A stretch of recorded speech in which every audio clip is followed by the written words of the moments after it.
Well, first of all, this video is brought to you by Sidecar. Bro, it's funny because before you texted me last night, I was thinking we should have Sidecar because I was craving them. Yeah. And I've been on a kick with my parents here, just getting Sidecar. Oh, yeah? And then you got them after your workout. Yeah. And then you texted me this morning, hey, we should have some donuts and coffee. So that lined up perfectly. Dude, Sidecar is beautiful. Like it's really good. You really like it? Well, there's two things. I mean, I always get the vanilla latte, obviously iced, but Isaac got me hot. It's okay. I'm still thankful. I'm still grateful. But I swear you've gotten it hot before. Maybe like once. Yeah. Because it was probably cold outside. Yeah. But I usually get iced. And then the butter and salt. Yeah, that's your go-to. The butter and salt. Like you Can't go wrong with that. You just can't go wrong with it. But what did you get? Should we pull them out? Yeah. Let's pull them out. Okay, so I got there's a new flavor called... Is it the strawberry? No. Oh, wait. No, strawberry. Is it strawberry? Something. Buttermilk. Yeah, strawberry buttermilk. Yeah, That's I the had that I one got. yesterday. They had me Really? try it, and I was like, you know what? This is really good. A little bit too sweet for my liking. That's why I Yeah. like the butter and salt. So that's why I was like, you know what? I'm going to get the butter and salt today. I really like their packaging, too. The packaging is crazy. I mean, that's why it's $5. Bro, what do you think most This people... donut is literally $5, guys. Like, what do you think about that, bro? Yeah, that's Santa Monica prices. So this whole order, 2 lattes, 2 donuts, $22. 22 bucks? Yeah. Bro, what? So I believe this is... Let me see. Is this the butter Yeah, and that's salt? strawberry. That's No, strawberry. Yeah, Looks a little that's pink. strawberry. So this is the strawberry buttermilk. And then... I don't want to touch yours, so you can... Right. Yeah, and then this is the butter. They're literally the same. I think it's the same donut except Strawberry? that one's strawberry. Yeah, so let me take a bite of this one because I haven't tried this flavor. Yeah. Oh, my mouth is watering, bro. I literally had to. It's really good. They didn't have the taste test? You didn't taste it? It's pretty good. It's really You can good. taste the strawberry. Yeah. I don't know if we want to leave it there, but... No, bro, so this time they didn't have any little testers. And then the coffee is just very strong. That's why I keep going to them. What do you get? Just a latte, like a vanilla latte with oat milk. And the only thing is that they always do the coffee very like lukewarm damn near. And I started telling them, hey, can I get it extra hot? Because I mean, it just lasts longer, right? Having it extra hot. But they definitely hook you up on the caffeine boost. Who's what? Whose problem is that? Because I do feel like you drink your coffee over a 3-hour time span. Yeah, I did take my time. I'll be done with this in 2 minutes. Yeah, you dump it, bro. But then you have to go to the bathroom a lot. And the caffeine just like, it hits you, bro. So you like to pace the caffeine? Yeah, I like to pace the caffeine. That's why Otherwise, you I do it? Get a mini heart attack. Yeah. And then also because I don't want to be going to the bathroom a lot. I don't go to the bathroom, though, to Really? be honest. No, Wow. I don't. Well, probably because you also don't drink a lot of water. But like I'm pounding like a good, 2 glasses of water before, like when I wake up. So I think it just accumulates. But anyways, bro, enough donut and Sidecar and coffee talk. This is episode 10, my boy. Oh, it is? Yeah, I Wow. remember what you said. All right, after 10 episodes, we can think about the podcast name and we can think about whether this is going to be legit or not. So this episode 10, bro. We haven't done one every week, but we've missed maybe like 3 weeks. Right. 4. And dude, it's been, like I said, I've been enjoying it. And we've been having some complications with how busy we've been lately. Yeah. And just putting everything together takes time. And then we have inventory here at the place, like so many e-bikes because we opened a new location. We'll get into that, but we used to use that truck for extra inventory. Now we have it here at our apartment, and it's just not ideal for a setup here when we do the podcast. Yeah, it's not ideal, but you got to make it work. Yeah. You got to make it work. But I had everything ready when you got here. Yeah, it was pretty good. Just not the podcast setup. Right. But yeah, everything. I was glad that you did that. You're rocking three new things in this episode. I am, bro. So you got the Lake Tahoe. I like that's like a fabric that I haven't seen. Do you want to touch it? Yeah. It kind of feels like it's up. It's reversed. Right. You know, like this is the inside. Watch it be. Watch it like actually like. But it feels pretty. It feels pretty nice, and it looks really nice. And I like the gold Lake Tahoe. It's really crisp. Thank you, bro. Thank you. Yeah. I'm sponsoring California today as well. Yeah. Lake Tahoe, Manhattan Beach. Yeah. Dude, I thought I was gonna tell you should wear yours, but I'm guessing you wanna like just not fuck up your hair. Yeah, and it just doesn't go with the. I mean, it does kind of go with the fit, but I got really nice dress pants on, and then just a simple shirt. I think just an honor, like the announcement today. Oh, well, you got that part. And then you just told me the bad news about the Gucci shades. Because you're rocking my Burberrys that I recovered after a month thinking they were lost. Yeah, so as you guys know, previous episode, I was upset at Isaac losing. But here's the thing, bro. Those glasses, I think God just didn't want me to have them. Really? Yeah. Why? They just kept getting like lost, and I would like find them again. But they just kind of kept getting lost for some reason. And so I don't know. I was just like, I lost them when I was at Lake Tahoe. And I was just like, I think just God doesn't want me to have them. I think it's time for me to let go. So, how was Lake Tahoe, bro? I've never been. Dude. The air was so fucking fresh, bro. Really? The air was that's like the first thing I noticed. Like I stepped out. Yeah. When you're in the forest and all that, it's just fresh, Right. And over there in Northern California, it's just a lot more fresh, and Southern California too. So just like those two things combined. Right. Bro, like the air was so damn fresh. How far away is it from here? Very far, bro. Very, very far. I think it's like 9 hours. Bro, in car. Mm-hmm. Dude, that just shows you how big California is compared to other states. Texas, you feel the same when you go from place to place. But you would not think that California is that big. Even my mom was surprised. Was she surprised? Yeah, when asked, hey, where's Max going? And I told her, and I said, it's like a few hours away, like a good distance. And she's like, no way. That feels like it's in another state. Yeah, I was telling a couple of people, I'm going to San Francisco. People that didn't know California. Mm-hmm. And they're like, oh, how far is it? And I was like, it's only an hour and a half in flight. And they're like, whoa, that's a long time. It's like, you said in California. Yeah, on plane. And I was like, it is a little bit far. But, I mean, was that your first time going to San Francisco? Dude, it was. Really? It was. Did you go to the bridge? I went to the bridge. Nice. I was there with Veggie. Remember, yeah. Yeah. What did you think? I loved the bridge. Yeah? Yeah, I loved it. It was obviously you have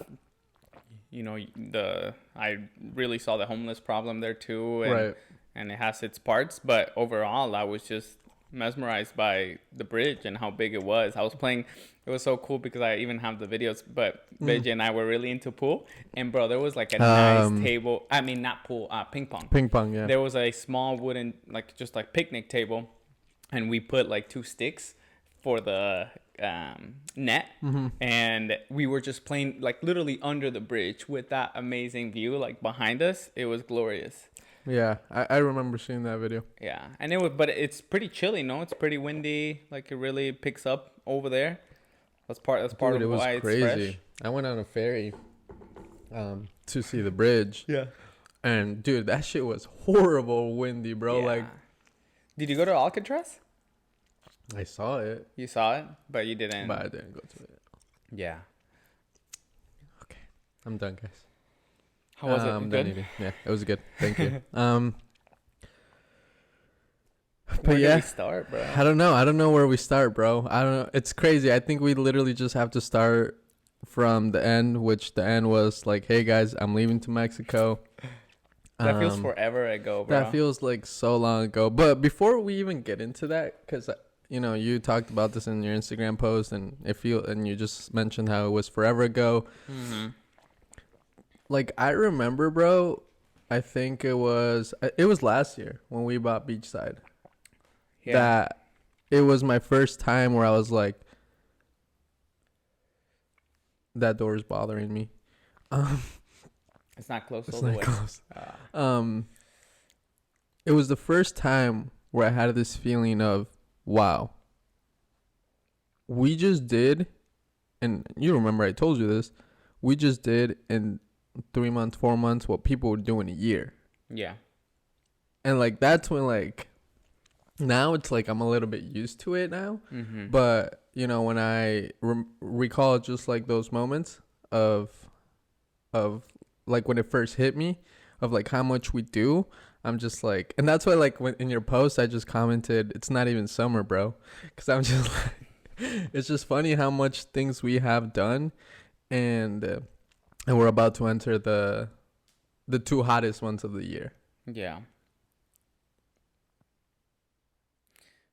It doesn't, when I don't know, bro. Sometimes I feel like, yeah, it doesn't, not because there's more, not because it's summer.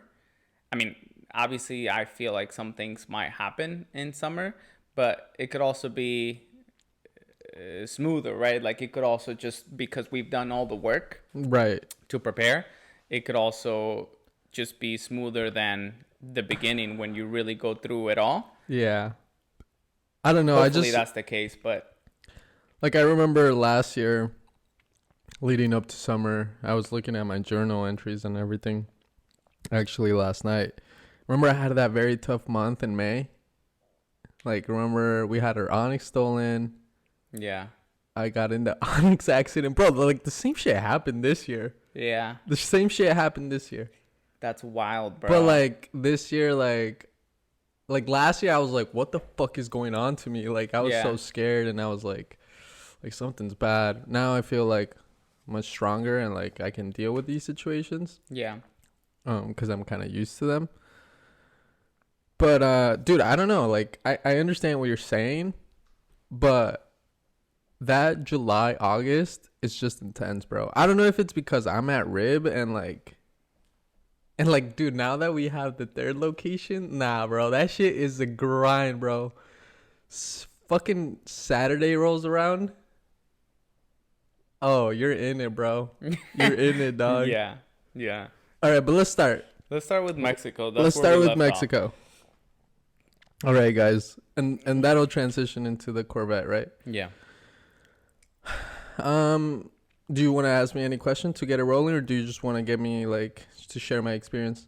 Yeah, basically, I just want to know how it went and what that meant to any like you specific questions that like you'd like me to cover, or as we go in. Yeah, as you explain it. Yeah, so obviously I left to Mexico, guys, after like, dude, I'm like fucking like the coffee. The coffee's like really kicking in. I went to Mexico after 23 years. And I surprised. I can even share some videos with you. Oh, well, your mom shared some videos with you, right? Yeah, of when you got there. Yeah, so Isaac's parents picked me up, which I thought was super nice. Everybody in my family thought it was super nice that your parents did that, and obviously I did too. But yeah, left to Mexico Monday morning, surprised all of my family. Literally my aunt was the only one who knew when I was like an hour away. And then my cousin from my mom's family when I was like, and the flight, because someone had to pick me up and take me to places, so like we had to tell them, so they were the first ones to find out. Arrived to Mexico, and I was like so excited, bro. Like I was so excited. I was like, okay, I'm gonna be back in the home country. I'm gonna see everything. Like I was so excited to just see the buildings and the architecture and just like how is Mexico built. That was one thing I was excited for, and two, the people, bro. Like, I was just so excited to like just see like a Mexican society, you know, like Yeah. because here you just see, you know, you see a lot, but it's mainly white people, you know. It's a hybrid too, and the Mexicans are here, or Hispanics. It's more of a hybrid now. It's a hybrid. It's a hybrid for sure, but it's still like I just want to see Mexicans, you know, like Yeah. like a Mexican, everything Purebred. operated, like everything, you know, and so that's what I was excited. Like, how do they talk? Like, how do they deal with each other? You know, Yeah. so that's what was one of the things that I was excited for. And so yeah, I started entering Mexico on the flight, and I started getting excited because I'm like close to Mexico City, and that shit was huge, bro. Like huge, bro. Like so many like houses and just like Did it look more So- packed than when you fly over LA? that's what I was like when I came back to LA. I was like, how did Mexico look in comparison to this? It's hard to say, bro. It's really hard to say, but both are just like I feel like both are just like wow, like what the fuck, like Yeah. these are huge, you know. I remember seeing the Estadio del Cruz Azul as I was like up in the air. I saw their stadium, the old one, and the Plaza Toros Neza right next to it. So it's like Toros Neza, La Plaza, and then the stadium. And so that was pretty cool. And then yeah, I land, and I'm like, this is it. I'm home. How's the weather? Like when you were flying, how did It was like look? sunny, but Sunny? like cloudy, like, you know, but it was sunny, but cloudy at the same time. I Yeah. land, I get there, and I'm like, this is it, you know, I'm excited. And then your parents come, they pick me up, they take me out to eat. And dude, okay, so they took me out to eat, and I was like, all right, this is it. Everybody has hyped up the food. Everybody says the food in Mexico is just different. It hits different. It's Yeah. the real thing, right? Obviously. And so I'm like gonna taste that first bite. I got some like envueltos, creo. Mm-hmm. And bro, like I was like, I don't know, like kind of mid, you know, like Right. like nothing, not mid, but just like not like much better than what I Yeah. had here, you know. Well, because they told me about that, and they took you to a place called Tox. Tox. And it's like a chain, you know. It's not like your mom Right. and pop's like Mexican restaurant there in the city. But they told me that they wanted to play it safe because they know about like your stomach issues, Yeah. and they were just like, we're not trying to take him to a tacos en la No, esquina type. and that of- was smart, and that Yeah. was smart, and I definitely had that too. But like in general, like the food Mhm. did not surprise me, bro. not even your families, because that's kind of like Like Part of my it. mom makes very Mexican food, mhm. you know, like she does, Yeah. and so like, is it much better than hers? Like not really. I didn't think so, you know. Yeah. Not where it shocked me, you know. But anyways, I land there, and then they take me to Apan. But when your parents picked me up and we started like heading to Apan, Hidalgo, which is where I'm from, and we were driving through Mexico City, I remember I texted you. I'm like, bro, Mexico is the slums, bro. Like, bro, it just looked Yeah, I remember bad, that bro. text. Bro, it looked bad, bro. Like beat up, dirty, old. Yeah. It did not look good, bro. It did not look good. And it Yeah. was like, I was like, all right. But anyways, I go to Apan.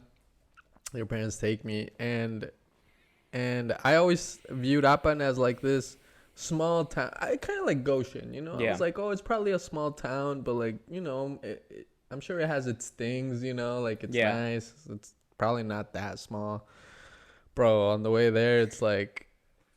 It's like a pueblito, bro. Yeah. A pueblito. It really was, bro. And we get there, but Where you said that some roads are not even yeah, some roads paved. that aren't even paved, you know, like in front of my aunt, they were, dude, like literally the second day I was there, the next morning, there was like a meeting where Mhm. like la presidenta was gonna come and give a speech because they were about to pave like in front of my aunt's. Oh, really? But then it's like my aunt didn't even get like right where her house starts. Yeah. Like that's where the pavement stopped. Oh, wow. So they didn't even get her house. Dude. So they just paved like this very small Yeah. section. But it was funny because they the meeting, and they brought a speaker and everything, and the community, you know, the ones who cared came, Right. signed the paper saying that, oh, I was there to see this. But anyways, yeah, they take me to Apan, and I'm gonna visit my dad's family first. That's like the first thing that I'm gonna do, and I'm getting like pretty excited, you know. Obviously, I was already excited, but I'm getting pretty excited, a little bit nervous. And then your parents take me. I get there, and I'm just like where am I, you know? And then my two aunts were, I was on the phone with my dad. My dad was on the phone with my aunt, and my two aunts were outside in front of the house where they live, in the corner. And one of my aunts that was there outside waiting for me was the one that I know that she visited the U.S. So I saw her. I didn't see the other lady. It was my aunt, but her back was. I thought she was just with some stranger. Yeah. And so I get out of the car because I'm like on the phone with my dad. I was like, because I'm like, Dad, where is it? Like, I don't know where I'm at, you know? Right. And then I'm like, oh, wait, I see him. I hang up right away. I get out and I'm like, yeah. And dude, like that moment, bro, like I'll never forget this moment, bro. Yeah. Because it was like, dude, like I felt like I was like going like in slow motion. Really? Yeah, like everything just like,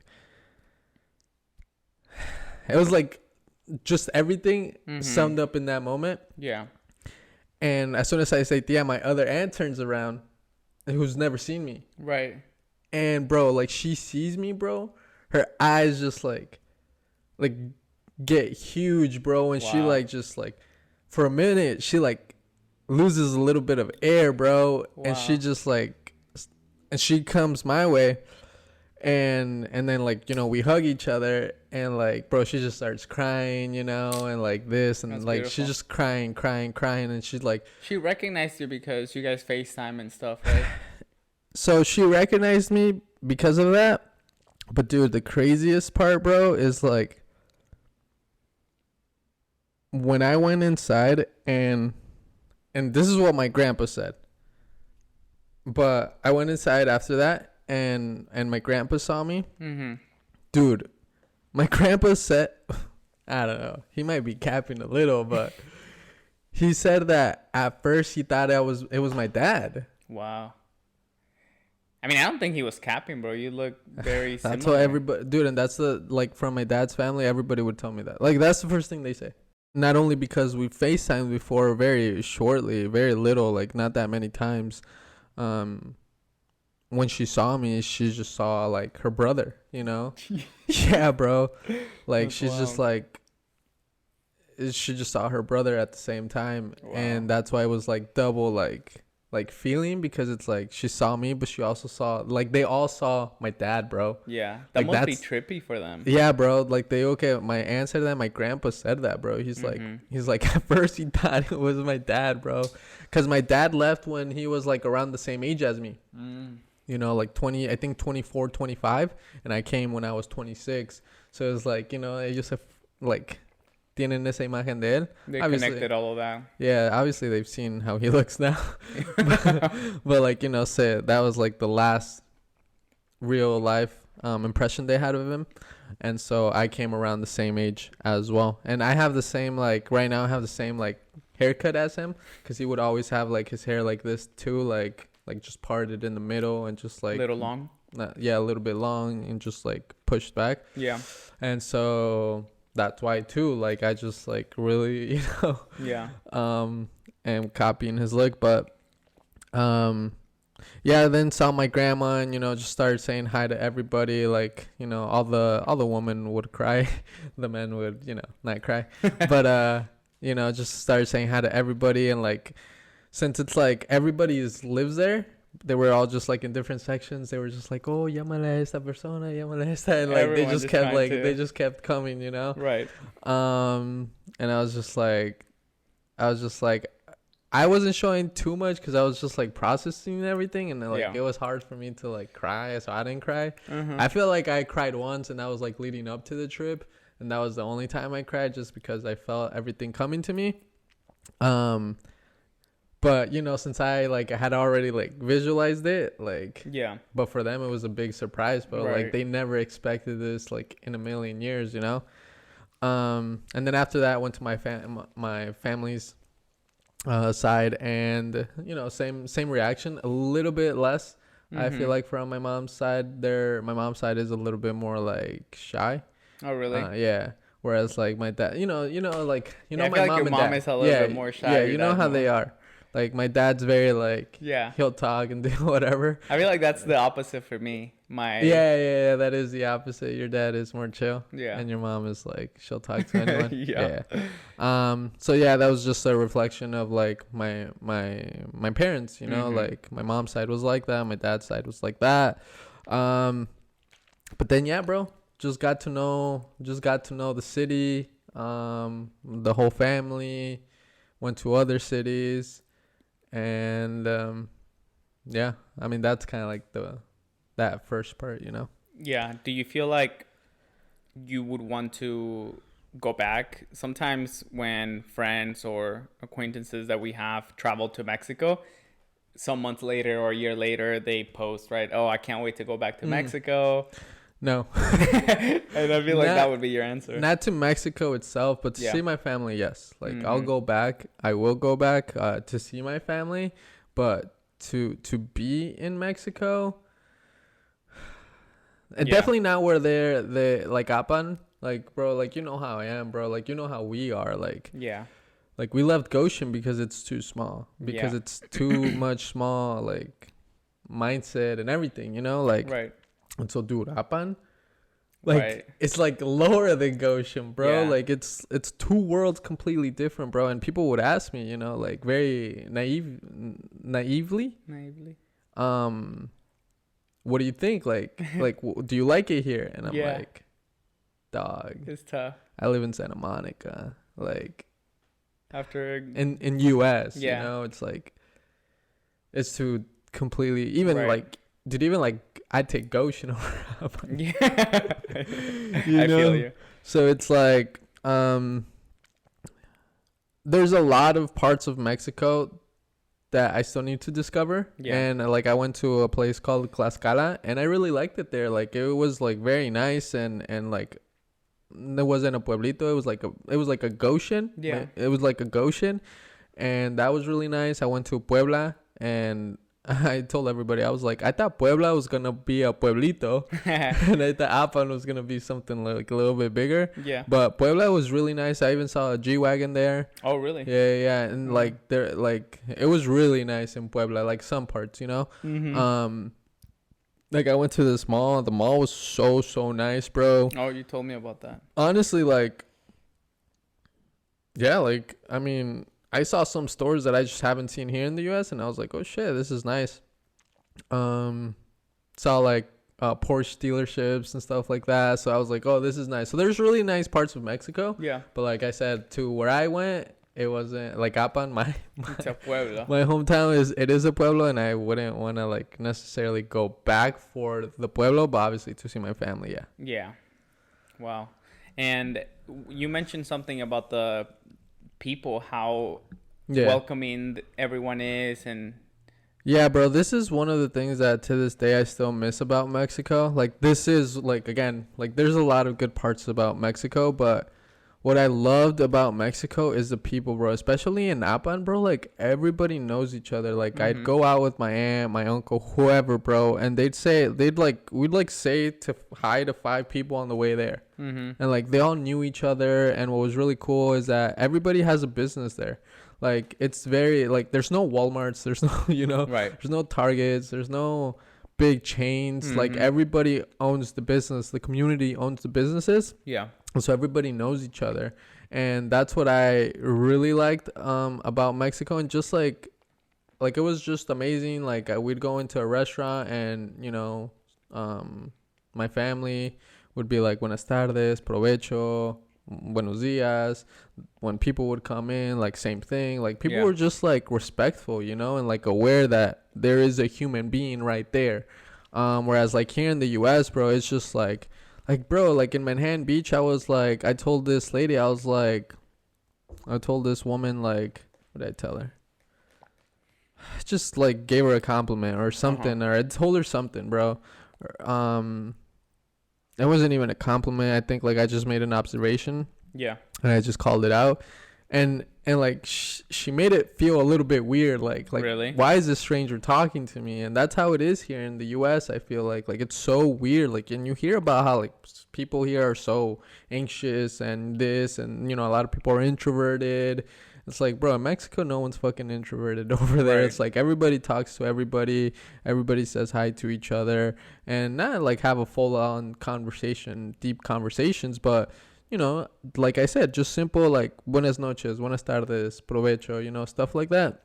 And so that I do miss a lot, and it is something that I get frustrated when I'm here, that like I'm just walking and no one acknowledges me. Yeah. Because it just feels like, you know, it just feels like a very individualistic society here. Yeah, that part makes a lot of sense. Why the people in Mexico would be a lot more, I guess, just welcoming and more friendly towards each other. I mean, one thing is how small it is. So yeah, you're going to see people more often. So that repetition, I think, helps. And you know, maybe the first time you don't say hi, but then you see that person again, you're gonna say something. But then again, I just feel like they're not as no, maybe it's not the word that they're not as busy. I think maybe they are just as busy. But over here, like our anxiety and everything going on, I feel like does play a big part. But we see it in you know, the Hispanic community here. Like we take that from over there and try to do similar things here, where we get together, we talk a lot more. But I don't know. I would like to be able to experience that sometime. Like visit really Mexico again? Yeah. To really see the difference.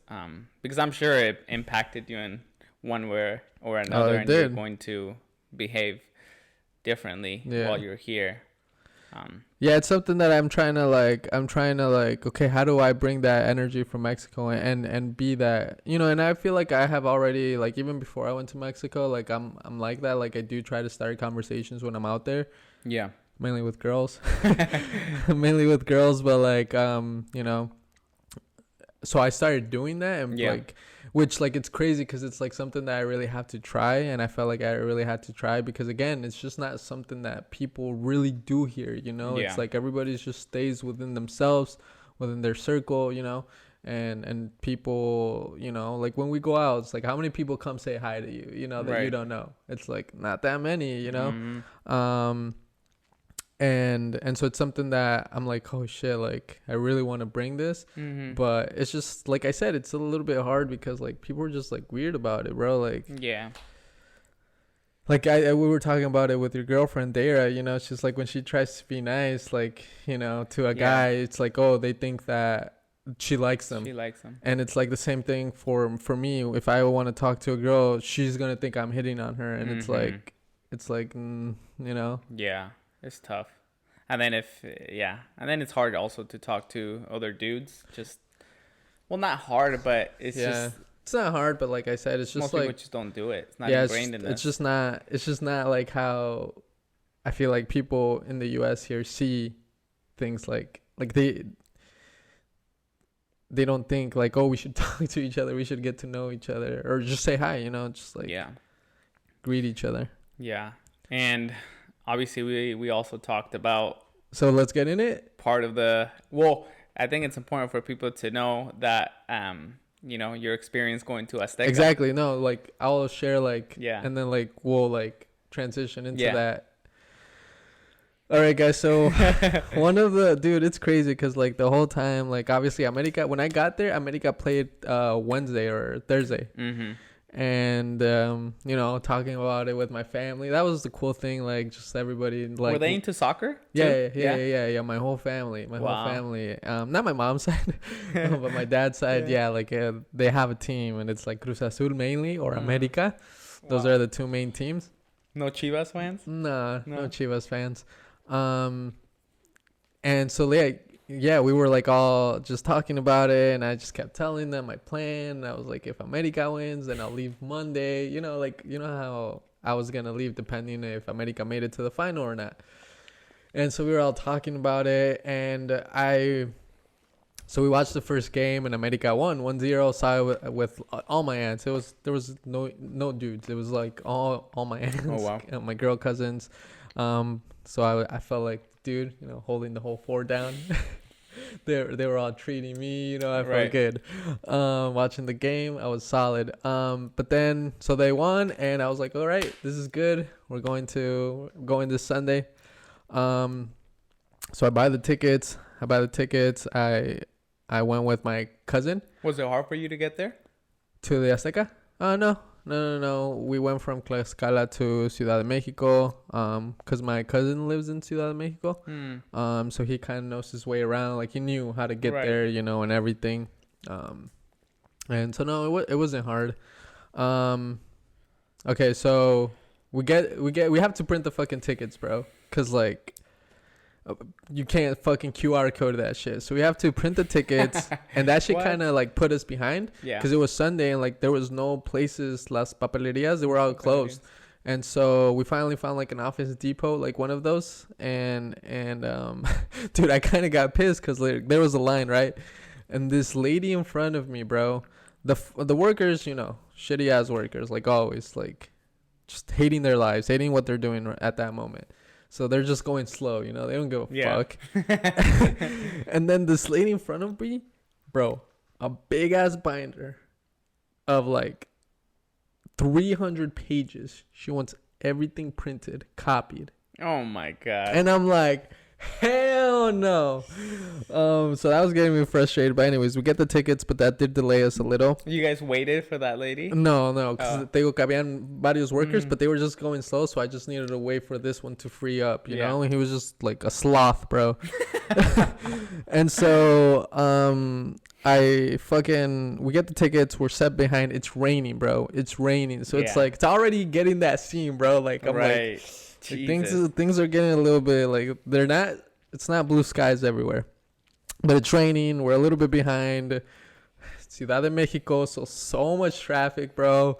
But the cool thing was that they were just gonna drop us off, so they were able to drop us off so we could just walk there. Because, bro, like there was so much traffic, bro. It was crazy, bro. Like people trying to park anywhere, bro. And like we started walking, and there was like 15 minutes. No, there was like 25 minutes left till the game started, 30. And like we were just going through all the cars that were trying to find parking, and they were stuck. They weren't even moving. And I'm like, this guy's not gonna see the game. Like, how is he gonna see the game? Like, it's about to start. We're walking. Everything that you got to do in this home, we can't even find parking. I was like, thank God. So we start walking. I'm like running to get to the stadium, because we're running a little bit late, walking fast, and so much people, bro. So much people. It was so cool. Like even like going like in Ciudad de Mexico, you'd see people like out, like all over the streets with the America jerseys and everything. I was like, hell yeah, like this feels so nice. But yeah, get to the Estadio Azteca. There's like 20 minutes left, bro. No one knows where to go, bro. Like there's a bunch of people that are like, where do we go? Like it's not very clear. A lot of people first times, I'm assuming. I don't know. So then we finally get to the line. Wait. I forgot. Okay, so I'm on the way to the stadium, right? Yeah. I'm on the way. I totally forgot. I'm on the way to the stadium, bro. And like they were dropping us off. And I get this call, bro. Like I'm excited as fuck, right? And I get this call, and he's like, hey, it's Christian from Culver City Chevrolet. Right away, I'm like, bro, I'm busy. Right now is not a good time. That's a dealership, Culver City. That's a dealership where we bought our Corvette. Because he had just called me a couple days ago saying, hey, I got some Corvettes. Are you guys, like, I know you're renting them. Like, are you interested in getting another one? And I was just like, let me talk to my brother, like, whatever, And so, like, he calls me, and I'm like, this fucker's trying to sell me a Corvette. And I'm like, bro, right now is not a good time. Yeah. And he's like, okay, I understand, but did you have you rented your car? And I was like, bro, yeah, I told you literally 2 days ago that I rented it, like, in my head, right? Yeah. I'm like, yeah, man, yeah, but right now is not a good time. I'm good right now. And he's just like, well, I just wanted to let you know that we got a call from a dealership in Arizona saying they're trying to sell your car. A broker. And I'm just like, I'm just like, bro, my whole world just like, my whole world just shifts, bro. Yeah. And I'm just like, oh no. I'm like, classic, bro. It reminded me a lot of when we went to Coachella. Yeah. And, you know, like we were hyped, Coachella, like we don't take that many days off, you know, like we didn't even leave RIBB alone because we, you know, didn't like leaving RIBB alone on weekends. So it was like, you know, it's hard to do that. So, and we get that call from Alex saying, oh, code enforcement is here. And like, you know, so it felt like that again. I was like, perfect timing, of course. And so I text you right away. I'm like, SOS. I'm like, SOS, bro. That SOS always needs to be answered. And I'm like, dude, I have bad signal, bro. I have really bad signal, like bad signal. Because again, I'm heading into the stadium. So the deeper I'm in the stadium, like the worse the signal gets, right? And just in general, the signal in Mexico was a little bit whack, you know. And so I text you quick. I'm like, I have to tell him the details like quick, because like I'm headed, bro. I even told you like, this is what's happening. I'm on my way to stadium. Can't really deal with this right now, you know? Right. And that was like really hard, because I'm just like, I'm going into the stadium, but now I have this big problem. And it's like, how do I deal with these two things? And that has happened several times. Like, again, when Coachella happened, I was like, that bad thing happened, and I felt horrible when that happened. I was like, dang, this is the end, you know? Like, I get very like this is the end type of vibes sometimes. And I'm like, but I'm at Coachella. I can't let this ruin this, you know? Yeah. So it's very hard, because at the same time, this is important. And it's hard to just say, I'm not going to care about this and just enjoy this. It's like, you know, it's hard. But yeah. So that's where like my brain was now split. Like part of it was like super excited and happy, but like I'm super worried and don't know what to do, right? Well, let me share my... and yeah, I think it's important for you to share this. So while Max is about to watch on his way to the stadium, I'm in Malibu, deep in the mountains. Crazy. Connecting with God. Since Friday, right? Since Friday. This is a Sunday. This is Sunday, yeah. And I'm with my girlfriend, and we just got done with the retreat. It was a church retreat, and it was just, you know, retreat. Like, I got connected with God. I felt so inspired. I felt like I had just done a lot of good work internally, and I'm just I feel like I don't have much weight on my shoulders, right? And like, what were you thinking? And you were already like, well, we in the car? had just put our tent like back in the truck, all of our stuff back in the truck.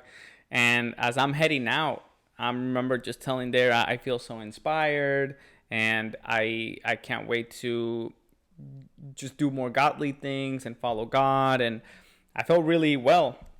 And dude, I remember this so vividly. Dara tells me, you know, she's listening to what I'm saying, but she tells me, Isaac, I just want to warn you, when I've done these retreats, the devil doesn't like this, and he comes back and he will fire his darts, you know, fiery darts. And how, like, was this right before I texted you that, or? Yeah, in the car, in the truck. So you guys were driving? Twice. Yeah, I was driving. She told me twice. Once, like the day before, we were having lunch, and she just told me briefly. But then as we were heading out. I guess it's fair, but it's kind of like, why did she bring that energy? Like, she just wanted to, like, warn you? Yeah, she just wanted like, she knew it was coming. Yeah, she had a feeling that because she's gone to retreats before, and it always happens to her. Yeah, she always gets attacked after doing God's work. Mm-hmm. And so I'm driving, and what were you guys gonna do? Like what was the mindset at that point? Like, oh, nice, beautiful retreat again. Like, I was just gonna go home, go back with the fam, back home, chill, talk to them, just, you know, talk about my experience and just process like all the good feelings, you know, Right. and continue to talk with my girl about how everything went. And I'm on my way home, and it's sunny, bro. It's a beautiful day.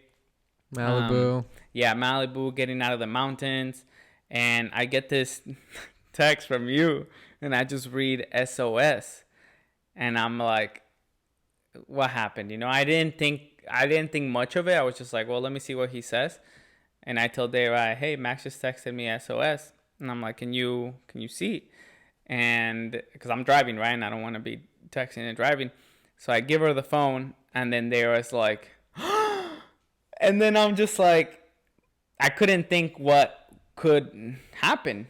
And then she tells me, look, Isaac, I told you this was going to happen. I didn't know it was going to be this quick. Dude, I'm getting fucking like chills, bro. Yeah. My heart is racing. It's just very, this was a very like emotional roller coaster for 2 days.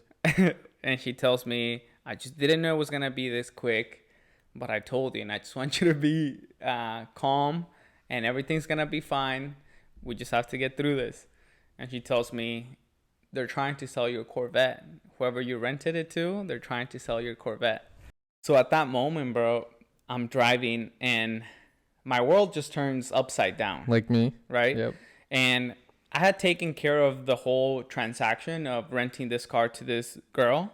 Max was gone, and I was just dealing with all of that.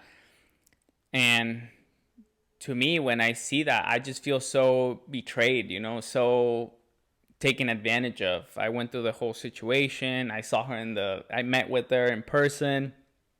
I gave her our property, and yeah, I just felt so taken advantage of, like so foolish, right? And then my whole current view of the world and God and all these beautiful things that happened to me during this retreat, everything just turns dark, you know, everything just completely turns upside down. And I don't even remember what I said to Dara, but I remember we were just saying, wow, like you did tell me like this is crazy. But at that moment, I just felt like, okay, I had just done, you know, all this work, connected with God in ways I can't even describe. And he just wants to test me. Like he just wants to, it's a trial that not that God is doing this to me. That's what I was going to say. Like, how do you distinguish the God is sending me this test versus this is the devil's work? I don't think God is sending me this trial. I just think that it's the devil is doing this, and God's just there telling me I'm here. Like I'm here, and I'm not gonna let you go through this by yourself. Which is like one of the biggest, I'm still trying to wrap my head around, but that has been one of the biggest mindset shifts or perspective shifts that I've had in a minute. Yeah. Because I remember even talking to you about that, but we'll get a little bit more deep into it. But yeah, that whole idea of sometimes, you know, I feel like everybody, you know, like something bad happens and people are always question God. Yeah. Like, why did you do this, God? Right. And so going from that to like, oh, it's the devil's work. I feel like that was a shift that I had during this whole experience, but we can go a little bit deeper into that in a bit. Yeah. And it was our first time renting the Vette too. Just so I felt like, wow, first time doing this and this happens. And yeah, I just remember thinking in my head, God, I've just done tremendous work that now I'm going to put it into practice. And I just being like, I remember getting a little bit crazy and anxious and sad and angry. And dude, I remember I told Dara, switch me, like drive the truck and I'll be on my laptop and I'll figure this out. And I remember, bro, going into my laptop, and it took me like 2 minutes to log in. I kept putting the right password. And again, I don't know if I was, but in my head, I was like, I'm putting the right password. And I just felt like the devil was throwing everything, bro, in the kitchen. Just like the whole sink, bro. Like I wasn't able to log into my laptop. I'm freaking out, right? Because at this point, I don't know like where the car is. Have you hit me back up? Driving it. Yeah, I hit you back up. And what?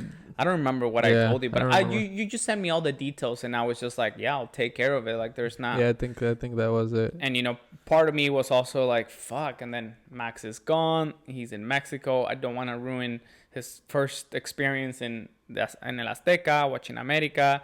I know he doesn't have good signal, so I just felt like, Isaac, you just need to figure it out. It's I feel like we've been in a couple of situations like that, and even I've been in situations like that where it's like it's something that pertains to both of us, but unfortunately only one of us is available, and everything falls down to that person, and it does suck not having the other individual there. Yeah. So I just felt like I didn't have you. I didn't feel alone because Dara was there and God was with me. But it was like, yeah, the most important one that has to deal with it and like take care of things and figure it out. Yeah. And I just remember trying to log in on my laptop to look at where the car was, if it was moving, and just doing a bunch of stuff, trying to get in contact with the broker. And I called Christian, the guy that sold us the Vette at the dealership, and just getting all the context, right? So, dude, we get closer to Santa Monica, and I swear when I got the news, I just felt like the day got cloudy. Like everything just turned gray from like the Malibu mountains, so you're a little bit higher. Classic Santa Monica recently. Yeah, and I get closer to Santa Monica, and everything turned gray, gloomy, and I'm like, I told Dara, look, it's just like hell on earth pretty much, and right now I'm going through it. And I just remember getting home, bro, and there was no park. This is a quick story. There was no parking available, and freaking parking here is a struggle sometimes. And dude, the only parking that was available was in front of the to the side of the Catholic church, but right in front of the cross.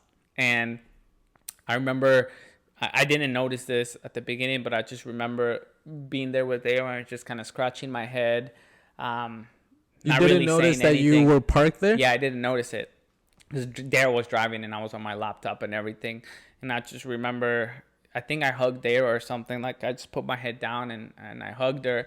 And I remember, like, lifting my head up and, dude, seeing the cross, like, through the windshield. Yeah. And I just remember seeing the cross, and I tell Dara, and look at where we're parked.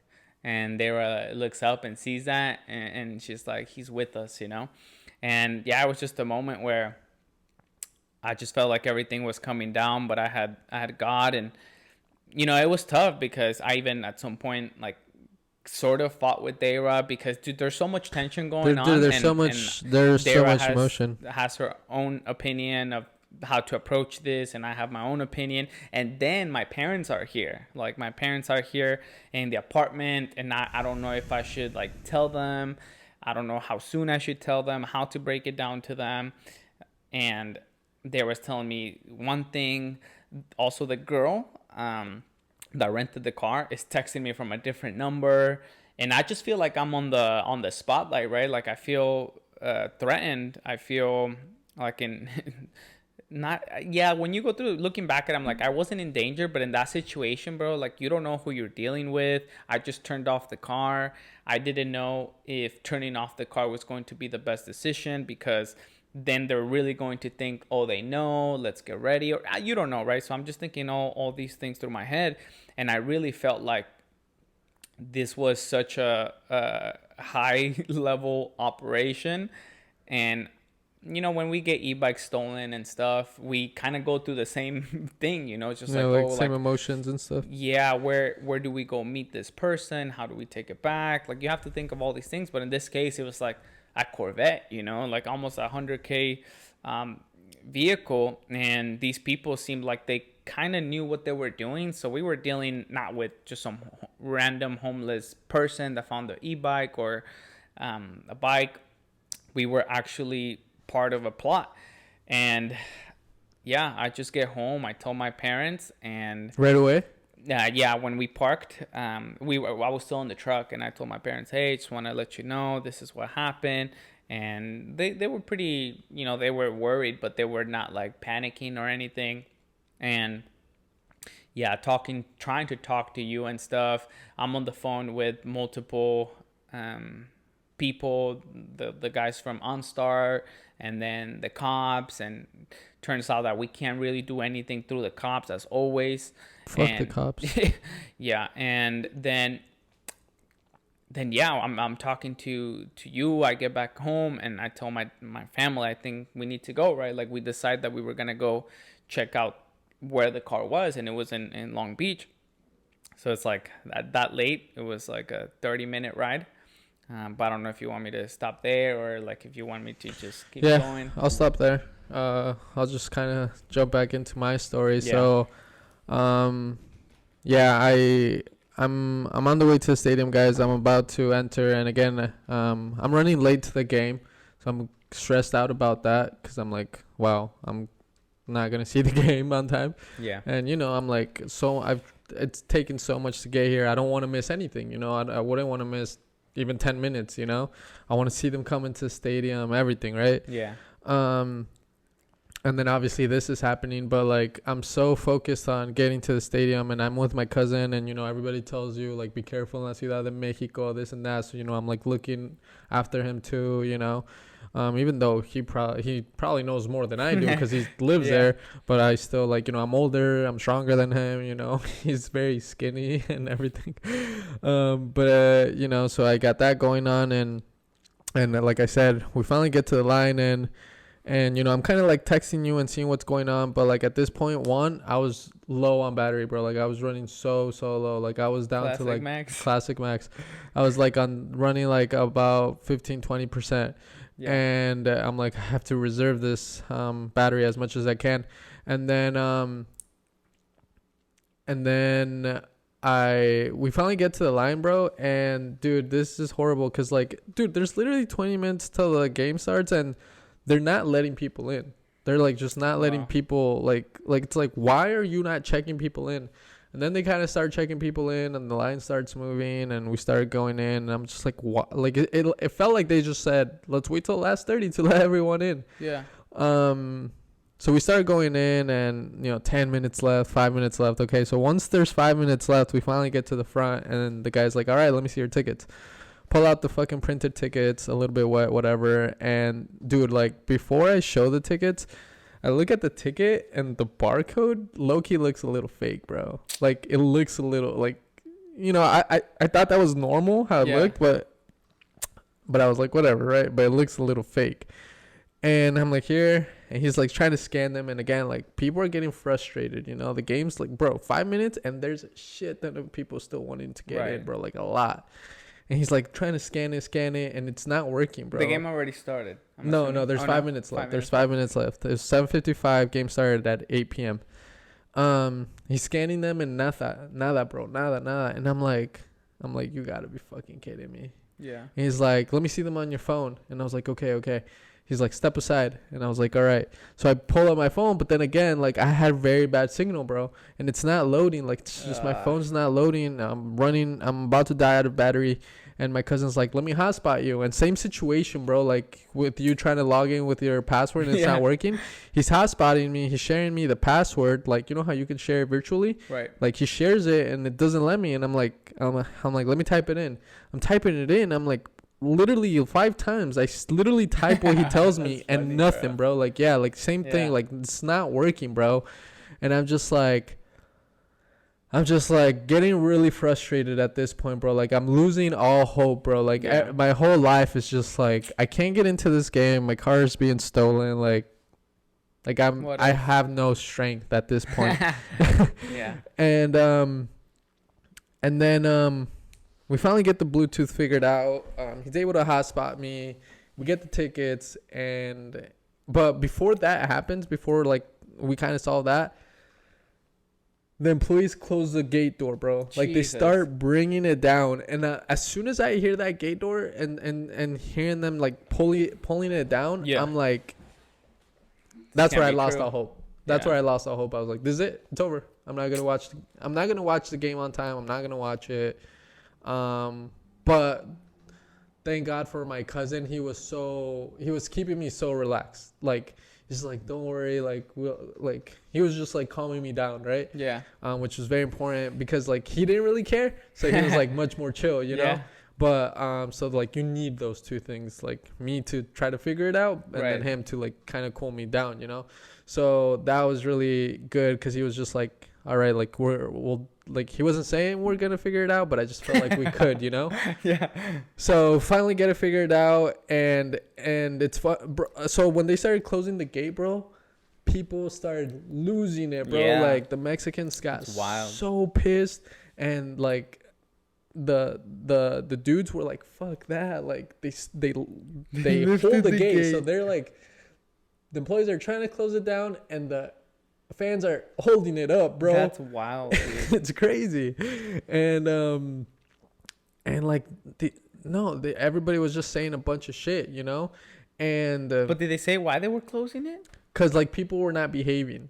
Because like people, like apparently like people were just not behaving, and like they're like, we need to chill you guys out and then let you guys in.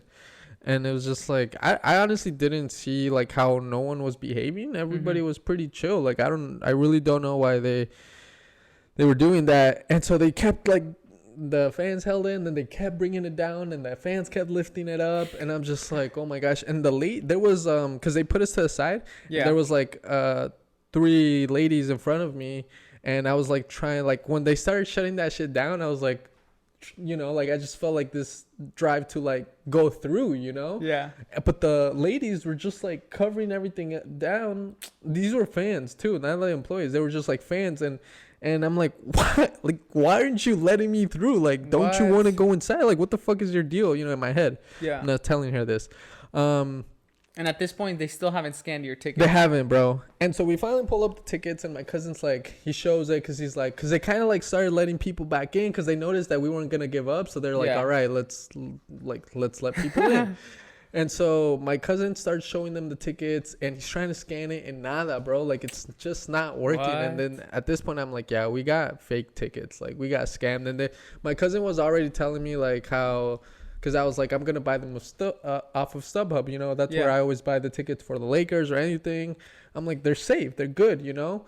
But my cousin was like, I've never heard of them, you know. Like, we always do Ticketmaster. But all the tickets on Ticketmaster were gone, bro. Like the good seats, you know. And so I was like, I got scammed, you know. Like, I got fucked. And that's when I see this dude just squeezes himself through, bro. He just squeezes himself through, and I'm like, yeah, that's what I'm gonna have to do. We're gonna have to get in one way or another. And in that moment, it was a guy and a girl, and the girl tells the employee, dude, they're both employees, hey, let me get through, let me get behind you.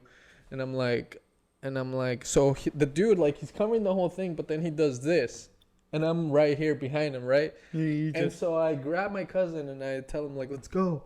And so, like, we go behind him and follow the girl employee. And then she stops and she's like, did they scan your tickets? And I was like, yeah.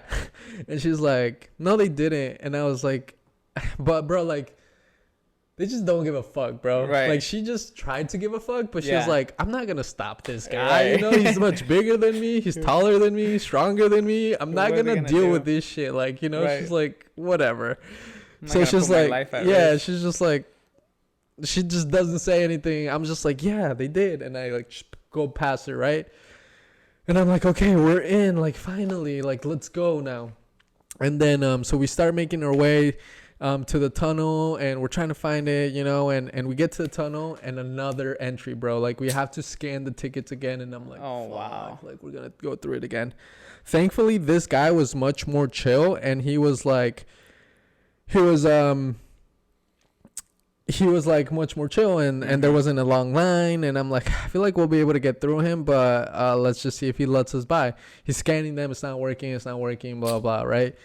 And so then La Fila starts lining up, and he's like, step aside, guys. And I'm like, fuck. The game's like, again, like, it's like 8:05, 8:10. The game was supposed to start at 8, right? So I'm like, the game has probably already started. But you can't hear anything. I can hear it, but like, I'm so focused that I can't think right, you know? Yeah. And so the line starts filling up. A couple of people go by, and then this other dude comes through, and same issue. His ticket's not getting scanned. Wow. And I like joined the conversation. I'm like, es que sí, no, es que nosotros los compramos. No sé qué está pasando, pero nosotros los compramos. So it was very good that like he was there because he was having the same issue. Yeah. Because then the guy was just like, yeah, like, all right, like, you know, I see another issue, like, just go through. So he lets us go through, and I'm like going down the tunnel, and I'm just like, this is it, you know, this is it. And there's people at the bottom like waiting for you to come in to like take you into the stadium. Yeah. Because they're looking for money. I thought they were just employees just trying to be friendly, but you know, they're just like, you're gonna tip me, you know, you're gonna give me pesos, you know. That's wild. But I mean, you know, they were waiting for me and like took me to my seat. They cleaned because it was wet, so she dried it and everything, and then you know she was looking for her money. Yeah. So we paid her or whatever, and then so yeah, as we're making our way to the stadium, my cousin, he's never been to like stadiums like this, you know, and everything, and he's just like, bro, he's shocked, bro. It's pretty chaotic for him. Like he's like, no mames, like this is like crazy, you know, like he was very shocked, you know. I'm used to just going to stadiums now and being in that flow with lots of people and just like the chaos and everything.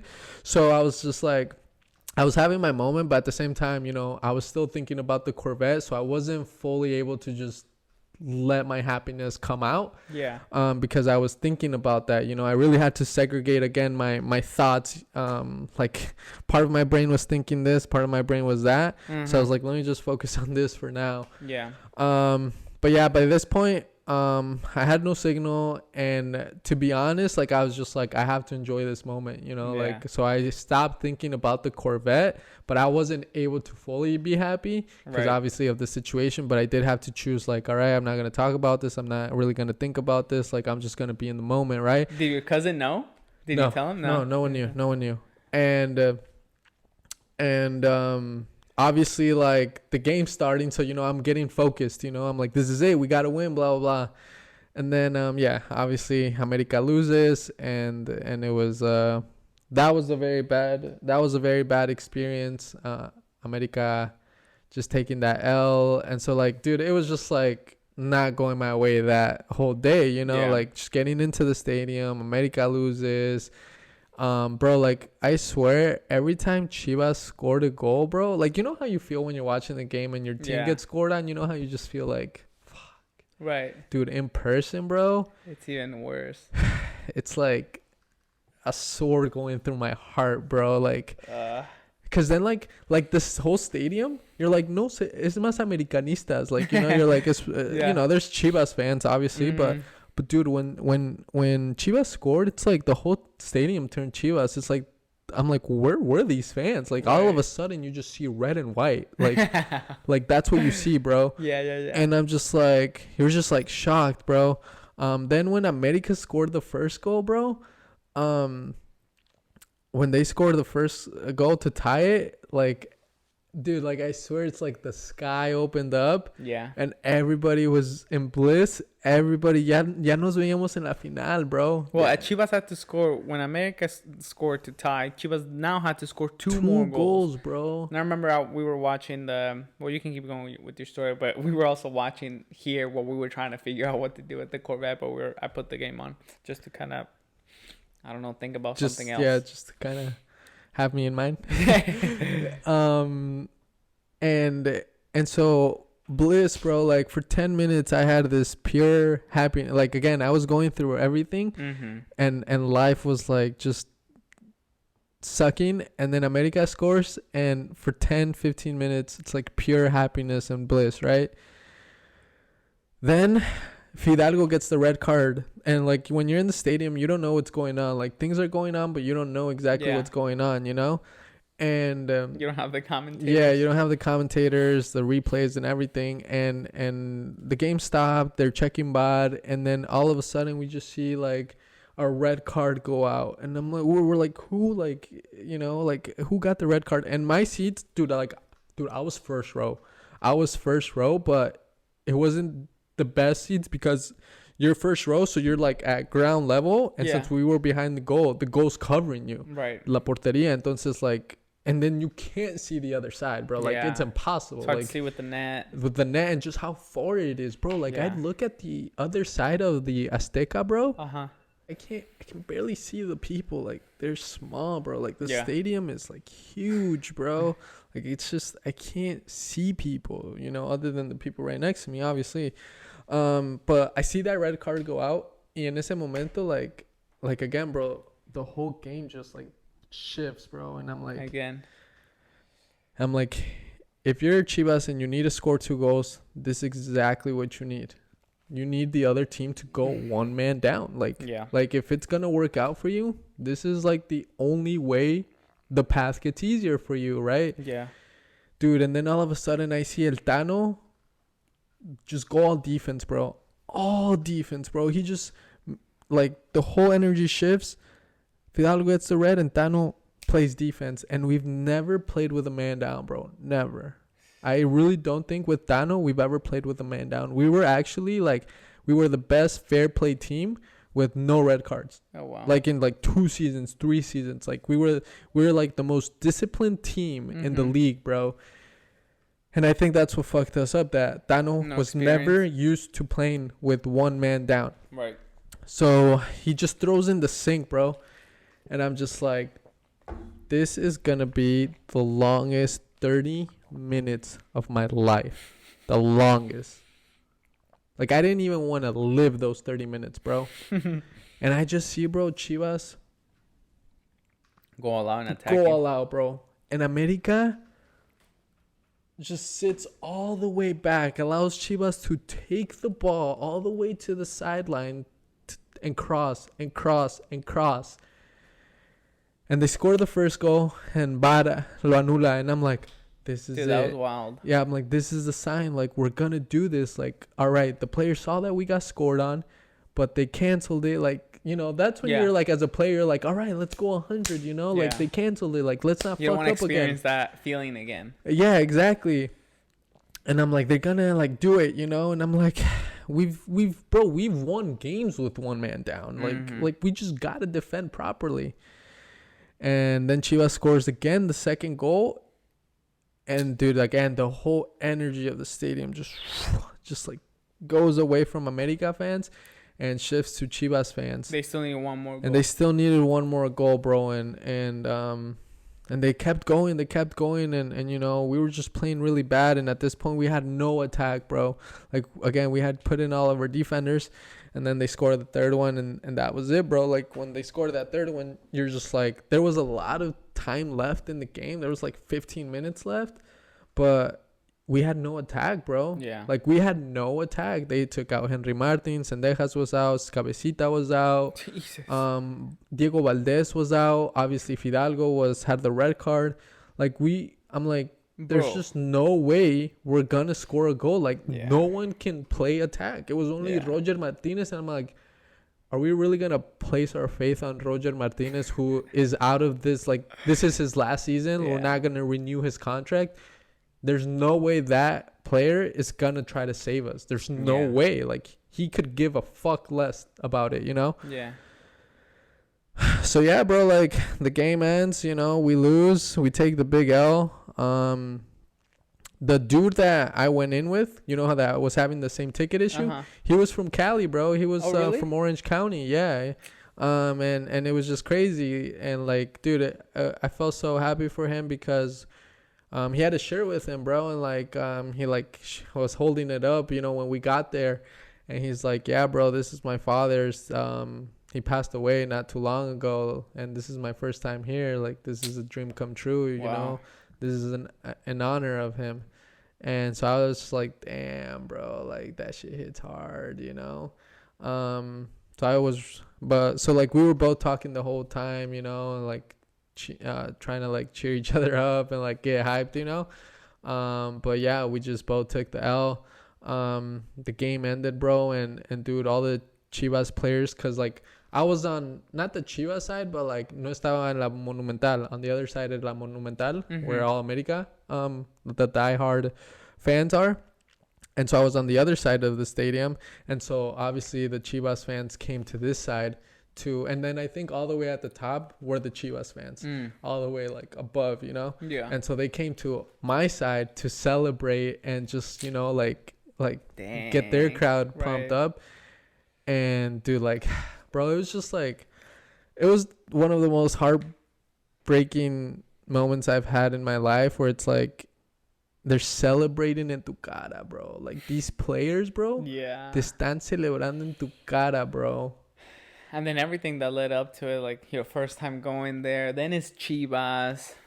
And so we're leaving the stadium, bro, and you know how it is as you're leaving the stadium, like the fans just They're going singing, hard. singing, happy, celebrating. You're just like walking in defeat, bro, and you can't say anything, bro. Like, what are you gonna say, bro?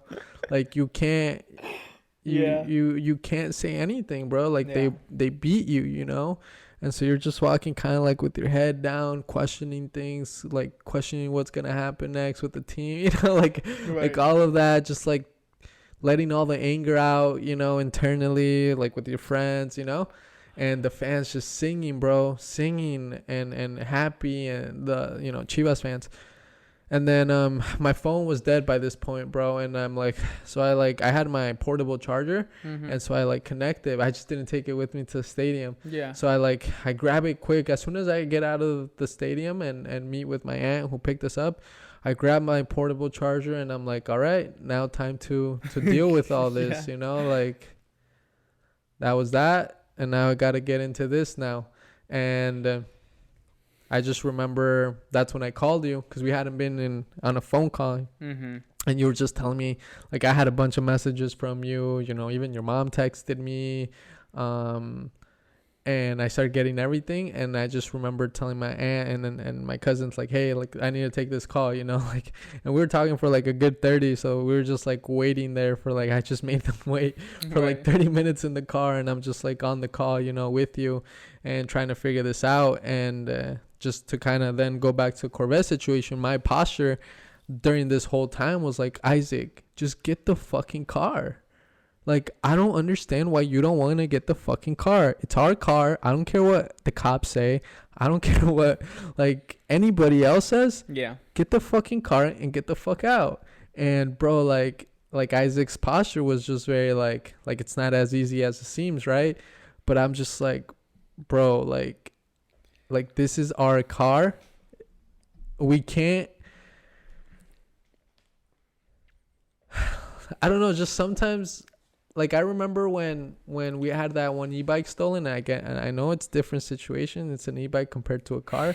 But I just remember when we got that e-bike situation, and I remember, like, I had the bike, and the homeless guy just grabbed it from me and took it. So very pussy move of me to let him do that, right? But I remember, like, telling you this, and the reason why I let him take it is because I'm like, dude, I just don't know what this guy had, you know? Like, I'm like, I had nothing, you know? The truck was at, you know, I explained to you my whole situation. Yeah. I'm like, I don't know what this guy has, bro. And kind of like you said, is it worth risking my life for that bike, you know? Maybe not, you know? And so, but I just remember you telling me, you always are like, dude, if I was there, I would fuck that guy up. Like, you would tell me shit like that, and I was like, and I believe that, you know, like, I feel like you do have that fucking, like, you do have that, like, well, you've told me. I haven't really seen it, and I feel like I won't see it anymore, because I feel like you have, like, really tamed that side. But you said that there is a part of you that can go very, very wild, and it can go very, very bad for someone who fucks with you, right? Yeah. So you've said that, but, like, I just haven't seen that. So I was just like, where the fuck is this Isaac energy right now? The Isaac energy of, like, I'm gonna fuck this guy up and take my car back. And so I was just getting pretty frustrated, because I'm just like, you know, like, and again, I was like, assess the situation, you know, because this was when you were on your way, right, to Long Beach. And I'm like, dude, just assess the situation. Obviously, you know, if there's a fucking crowd of like 5 people around the car, I'm not expecting you to go in and fight all of them. But I'm like, if the car is free and you see that it's free, the car's fast, you get in and you get out. Like, I just don't see what's difficult with that.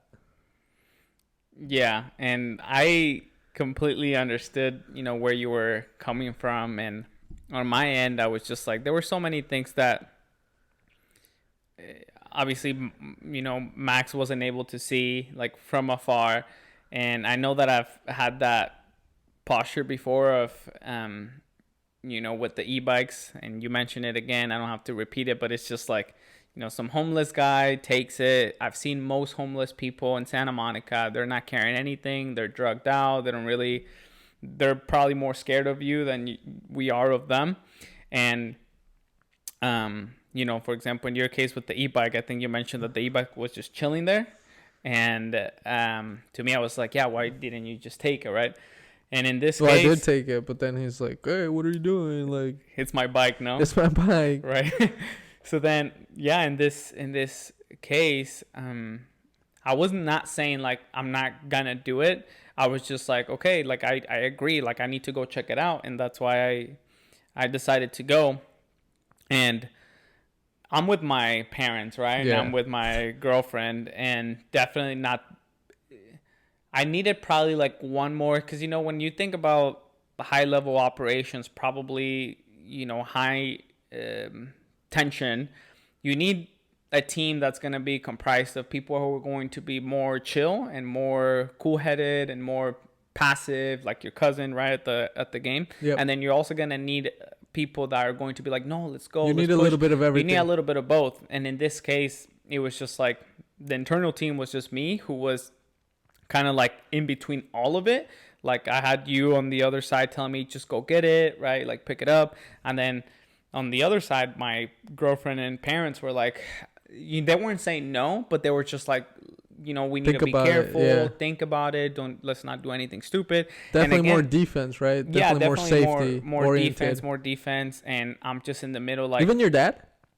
My dad wasn't saying much. He wasn't? No, he was just also in the mindset of, let's check it out. Let's just he analyzes a lot. He doesn't really blurt out things without having like concrete, a real thought. Yeah, without first analyzing it.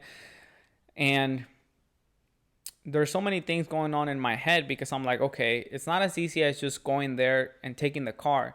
The starter had been shut off, which means that, and we had two systems that were shut off. One, the OnStart, that's like the whole brain, and then the starter from the company that we got the GPS from. So I can't just like hop in and leave. Like it's a whole operation on the computer to like, I had to understand all this in the moment. I had a good idea, but like I had to call like the company and like, hey, when I shut off the starter, like how long does it take for it to kick back in? Like when I turned it back on the laptop, and they were like, well, it's like 2 minutes, but sometimes it can be immediate. And then I'm like, well, I'm going to need to give myself a hotspot, right? And I don't want to like just pull up next to the car. Like how far away can I be for it to work? So like all these things, of like, it's very logistically complicated to get this done in terms of, how you have to go about it in order for the car to be able to turn back on. But aside from that, we get to the place and we're like, okay, let's assess it, right? And bro, we get closer to where the Corvette is, and right away, in my head, I'm thinking, bro, like I'm nervous, I'm like really freaked out, just thinking, fuck, like I don't want to see anybody there, like is the car okay? I was imagining the worst. Yeah, you were like, the car's fucked up. Yeah, like, the car's scratches, fucked up. windows fucking cracked. They are there because, again, the situations with the e-bikes, they're not planned operations. There's just like some homeless guy probably saw it, took it. There's some level of like plan, like I don't see anybody there. Like maybe he wakes up and he's like, today I'm stealing an e-bike. I don't know who, but I'm going out there and stealing something. Yeah, but in this case, again, they hired a chick to like rent the car for me. We went through the whole process of like renting the vehicle, everything checked off, insurance, license, whatever. And And then, they have the Craigslist going. They already reached out to a broker. They had a Craigslist post trying to sell it. The girl is trying to reach me again, saying, and we saw the Craigslist post, right? Yeah. And we saw the guy, and he looked like a fucker. Exactly. He looked like a pedophile, bro. Some assassin, dude. And he looks evil. Yeah, he definitely had the evil in him.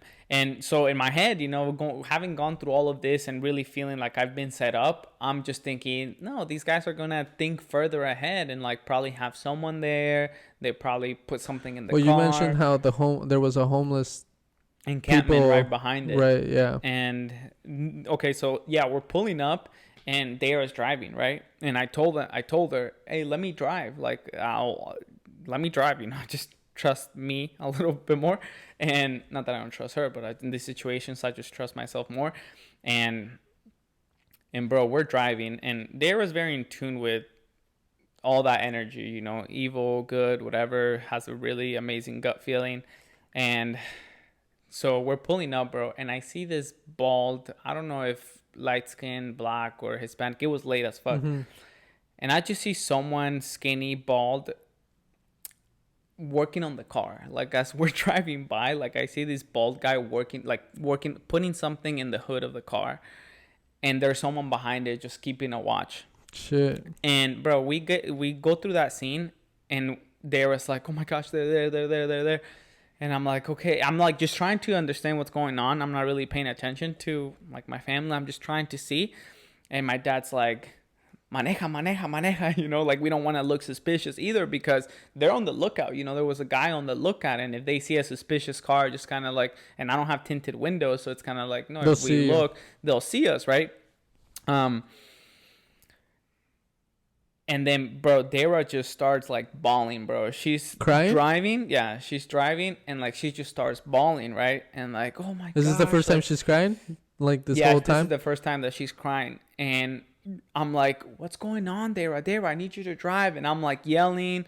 My mom's like, Isa, calma, calma, calma. Everything starts Dara was just the she crumbled. Yeah, she crumbled, right? The weak link on the team, right? And then that just transfers into the team. Wait, you were saying that you were so you were yelling well, I was just Dara, ¿qué pasa? Calm down. I need you to be solid right now. And she's driving, and my parents are in the car, and I'm just thinking we're gonna crash or something. She's bawling, So you're bawling. Wait, hold up. You're trying Let me take this. I can get it for the podcast. Yeah. Ride it, baby bikes. Ride it, baby bikes. How can I help you? How you doing? So I was wondering, so I just want to make sure I got it right. So if I do the original e-bike rentals, it's just 110 plus the fees. 110? Yes, if you do the 4 hours, that's correct, man. Okay, so how much is the full day? The full day is 130 on the Valence and 120 on the Jax model. Okay, and then so say I want to do the all day. I want to do one of the all days. Yeah. But when do I have to return the bike by? Is this for today during the weekday, or is this for the weekend? I would like to do it today. Yeah, the return time would be 7 p.m.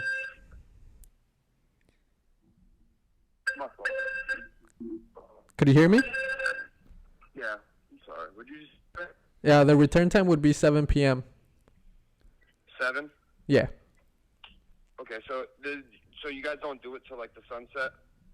Not on weekdays, unfortunately, no. Is that what you were looking for? Yeah, so that would be on a Friday or a Saturday, or only Saturday, Sundays? Yeah, Saturday and Sunday. But if you were looking for that today, we could accommodate. And we could stay a little bit longer. It would just be an additional fee. How much? It would be, how many bikes were you looking for? Just 2. Just 2? Yeah. It'd just be $30, $15 per bike. Okay, yeah, that's fine. So would it be easier to me to do it online? Well, obviously I don't have that accommodation. Yeah, what time were you thinking of coming by? Well, I'm taking a shower right now. Okay, yeah, we're about to open any time now. So, I mean, no, you can come. You don't need to make a reservation. We'll have full equipment right now, so you could just come now. Well, yeah, I would say 12:10, 12:15. Can you hear me? Hello?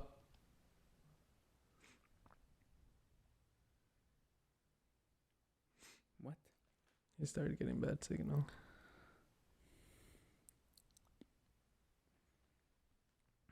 Should I continue with the story?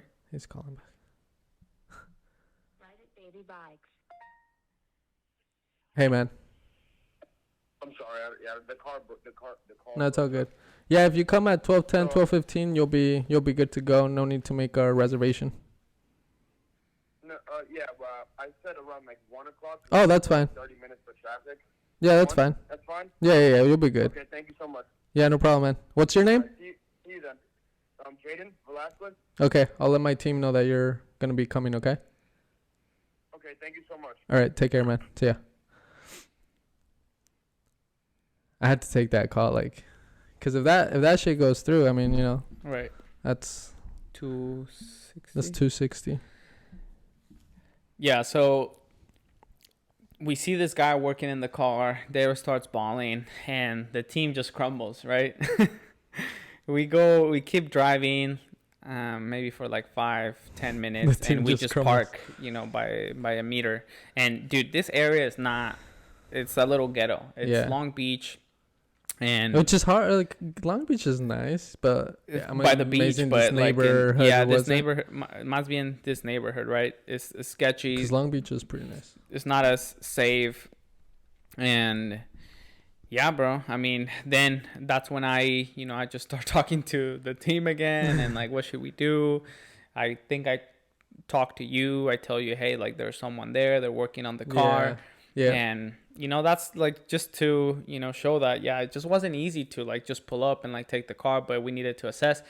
So then I just decide that I need to call the cops, and so that they can pull up and like, hey, someone's stealing the car. I didn't say my car. Someone's stealing the car, and someone's stealing a car. And I tell the cops everything, brand, model, etc. And then maybe like 15 minutes later, we decide to go back just to see if like the cops showed up or if the guys left. And yeah, we just pull up and there's no one there anymore. But then again, by this time it's like I'm debating, should I go pick it up? Like, should I get in the car and just drive off? Or what should I do? And then we just decide, because it was late, it was better to come when it's daylight, so then that way more people are out. Like, if anything happens, people would see. And then also just to prepare a little bit more, like, mentally and logistically. And then also we were talking, well, let's take like all dudes, let's just go with Alex, Sebastian, and we'll come back. And well, yeah, I mean, just kind of cut you off a little. Yeah, I think the main problem, guys, here, the reason why we're getting stressed out is because the cops weren't willing to help. And so that's what was making this whole thing complicated, because, you'd think, well, why didn't you guys call the cops and just have them come and get the car for you and deal with the bad guys? And it was like, the problem was that the reason why I was feeling even more like useless is just the fact that like I wasn't there, and the cops were saying the owner of the vehicle has to be here. And that's like another one of those things you're like, of course I'm not there and they need me there. And so that it's like one of those things where you're like, classic, right? Like, of course it would play out like this, right, against us. And so that was like one of the things that was making it complicated. And that is why we had to be in the situation of well, how do we do this ourselves now? And I just remember, again, you called me. I was on my way back to Tlaxcala. And, just like the whole car right there was like quiet. Yeah, people were like sleeping. I was thinking, it was like, I didn't say anything.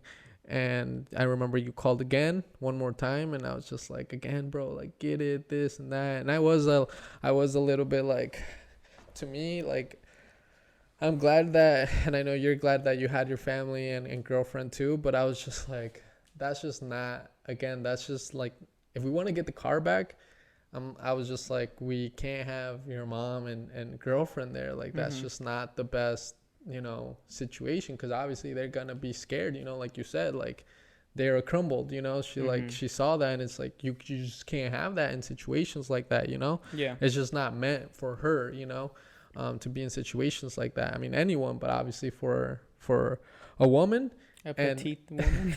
and then like obviously a woman that cares about you, it's just like that shit's gonna get ugly, you know. So that's another thing that was like getting me frustrated, because I'm just like, Isaac is just not getting the right message right now from the team, from the internal team. Yeah. But at the same time, you were getting the right message in regards to your safety and stuff like that.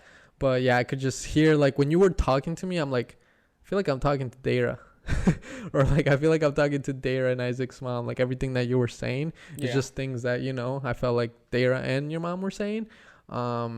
Just like protection and this and that, which again, I do think that was important. And like, you know, when you would tell me these things, I was like, I mean, yeah, it makes sense, but you know, I was just like still on the mind. Because here's the thing, guys, like from what I've learned with all of these experiences, like time is of the essence. To me, when anything gets stolen, like our bikes, time is of the essence. The longer time goes without you getting your item back, that's when like that shit just gets harder and harder to get back. And I just could not go to bed knowing that we didn't have our car. And because it even got to a point where, didn't you say that the cops were like, yeah, you're gonna have to wait 30 days for us to do anything, to do a report, and then like they can start taking action because it was a rental. And I'm like, are you guys fucking stupid? Are you guys fucking stupid for real right now? Like, are you guys fucking kidding me? 30 days. I'm like, so when you told me that, my mind was just like, I'm not fucking waiting 30 days. This car's not going to exist in 30 days. So that's why I was just like of the mindset of like, we have to get the shit back. 10A. Well, and that's like, for me, it was just understanding how, you know, the car was shut off. And in my head, it's like, dude, this car is not going anywhere unless they tow it. And even if they tow it, but you like, know, they're like not gonna damage it. Yeah, that was the only other concern for me, that I was like, well, the more it sits there, you know, someone could damage it.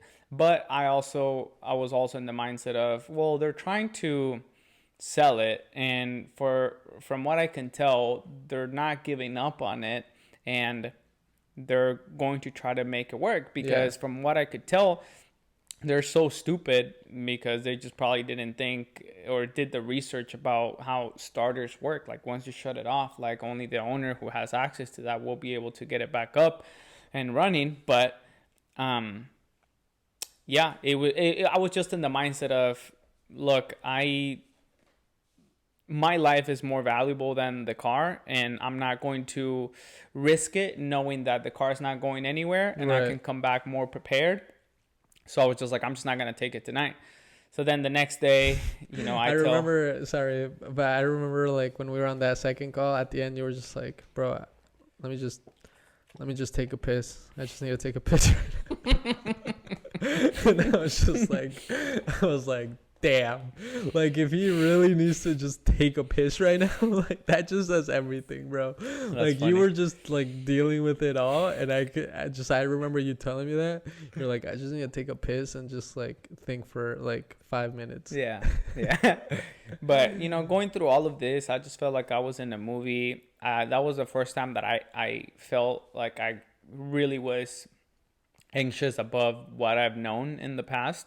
And just dealing with so many different personalities at that moment. Like you're saying, you like know, the my bad parents, the bad guys, Dara, then you, and the cops, and just everything falling on me, you know, like I'm the one who's going to make the call, and big boy Isaac, time to call him up, see what he's made of.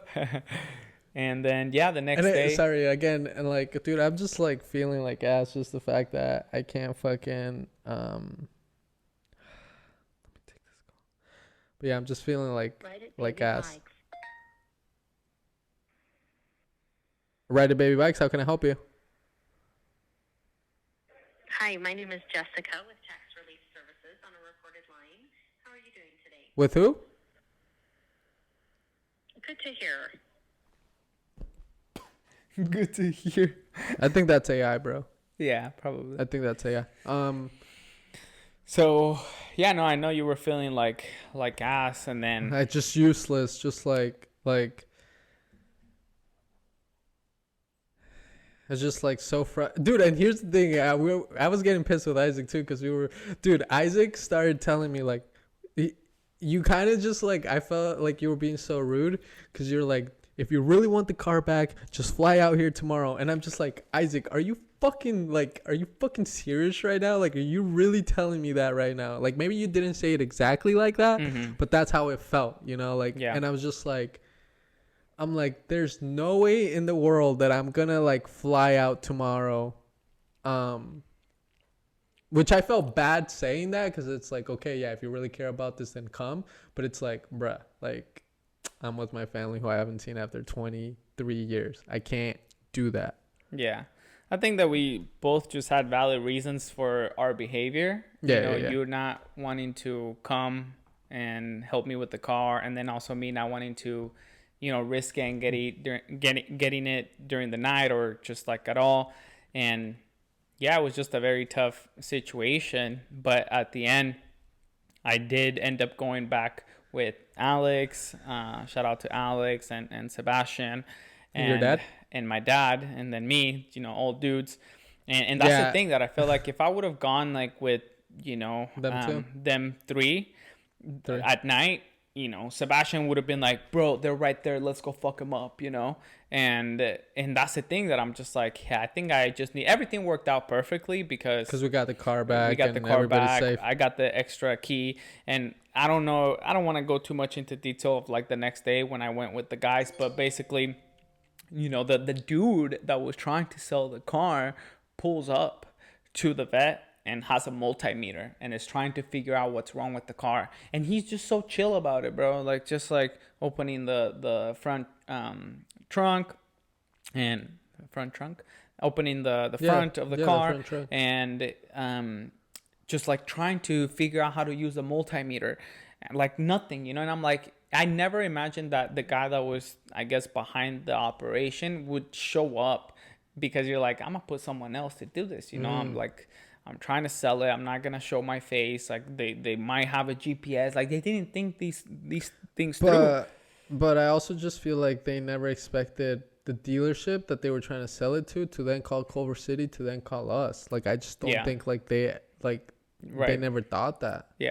Yeah, but I don't know. But once like the car shut down? Yeah, once the car shut down, it's kind of like, because the girl texted me saying, hey, the car's not going. I never hit her up. And I'm sure like the girl, or like someone that was pretending to be the girl, was like, hey, they're not hitting us up. They probably figure something out, And they were just so stupid. The guy pulls up, and that's when like the perfect timing, like Sebastian was in front of the Vette, and I was like around the corner just like looking. I see him, and I'm like, I'm calling the cops.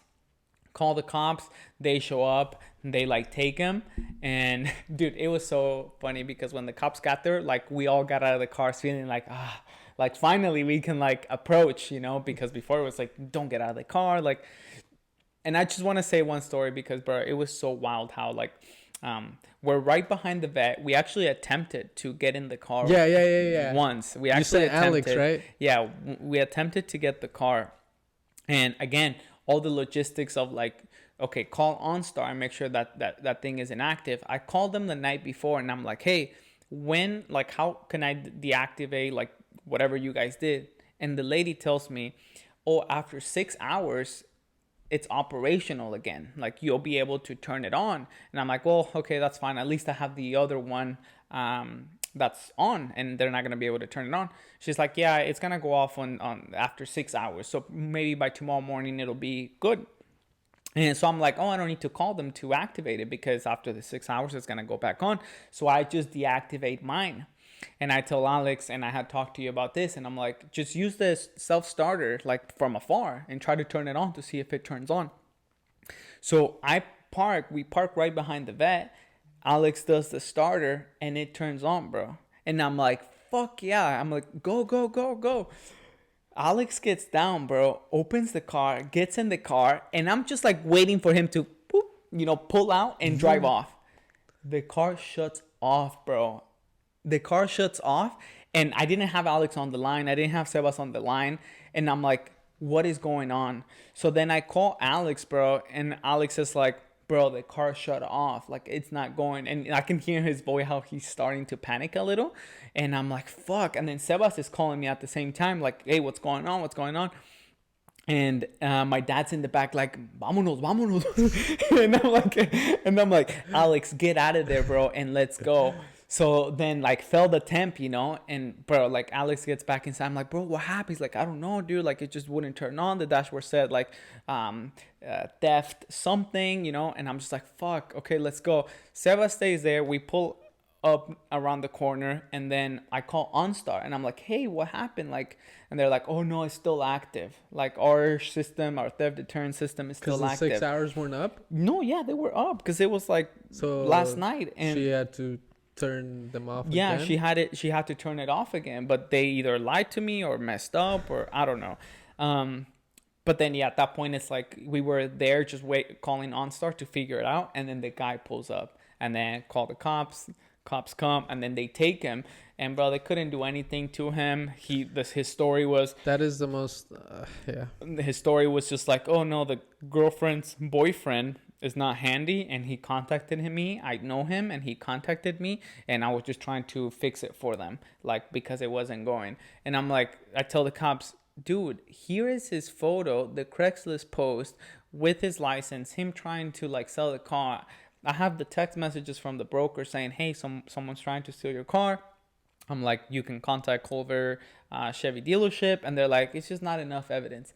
I'm like, you guys are like, they were trying to call an auto detective. The auto detective is not picking up. Like, nobody's working that day. I'm like, you guys are ridiculous, bro. That's why, you know, people decide to take it upon themselves and make irrational decisions, because there's no help. You know, there's really no way to get justice when something like that happens to you. I just get really frustrated when shit like that happens, bro, because it's like when we went to Hawaii, and you know, we did the trespassing property, and you know, like we were, you know, our lives were in danger, they rescued us, like, yeah, we had to go to court and all that for just trespassing private property, bro. So like, okay, you can uphold that, but someone's trying to steal $100,000 car and doing all these things, and they're fucking evil, and you're not doing anything, but we were just having fun. And it's just like things like that. Like, sometimes, you know, like, I just feel like, yeah, situations like that, I've been, you know, like, a veces te regañan por algo que you're just like, or you get in trouble for something that it's like wasn't even that bad, you know, and you get like all these consequences, and you're like, okay, fair, like, I didn't do, you know, but then it's like, this guy does something like that and he gets no consequence, like, you know, from the justice system. I'm just like, I don't know. That's where I feel like things are so unfair and not just. And you know, like, I was looking at the system, how it worked in Mexico, and I was telling you the story of how, like, we got pulled over because my uncle's license plate wasn't renewed, or it wasn't active, something like that. And we just gave them 100 pesos, and the cops left, you know. So it's just like, it's like, well, you see how Mexico operates like that, and why they are in a fucked up situation, because you can just bribe them, and that's why there's like a lot of corruption. And so that's like one of the things that you appreciate about the US, that you can't do that with the cops here. So you know that things are gonna get done. But it's also so deep in like in their orders and stuff that they can't arrest the guy who clearly stole a fucking car and was trying to sell it. It's like in order, but sometimes like the US like puts so many laws that it's like they can't even do anything. So it's just like this is ridiculous, guys. Like, I just remember seeing him face to face, because he was like not far away from me. I even sent you a photo. Dude, he looked like the devil himself, bro. Like, he had so much evil in him. And I remember like in when his the eyes, cops, like you could probably even just see it in his eyes. Huh? Yeah, and I just stared him down, bro, like so hard. Even my dad and I were like next to each other and just looking straight at him. My dad was like, velo a los ojos este puto. Like, you know, just like saying. And like, how did he look at you, bro? Yeah, just kind of like fuck, you got me, or in disbelief. Yeah, just like, fuck, like, how no se la veía venir? How were they able? No, it just seemed like. Was he pissed? No, he didn't look pissed. He was just like trying to play it off, you know. So the cops went. But, you know, when we left, as soon as we left, I checked the Craigslist post, and this dude was quick, you know, like either sent a message or himself just like took it down, you know, and the Craigslist post was gone. But I remember when the cops got there, they asked me right away, do you want to put him in jail? And without a doubt in my head, bro, I was just like, yes. It's just crazy that they didn't. That's the crazy part. But when they asked me, I was like, oh, fuck, like, hell yeah, like, he's going to jail. And then, you know, they got into the weeds, and they're like, oh, we just don't have enough evidence. Shouldn't they be, like, asking, shouldn't they do that first before asking you? Yeah. Like, oh, well, yeah. I mean, it's I like, guess, oh, yeah, dude.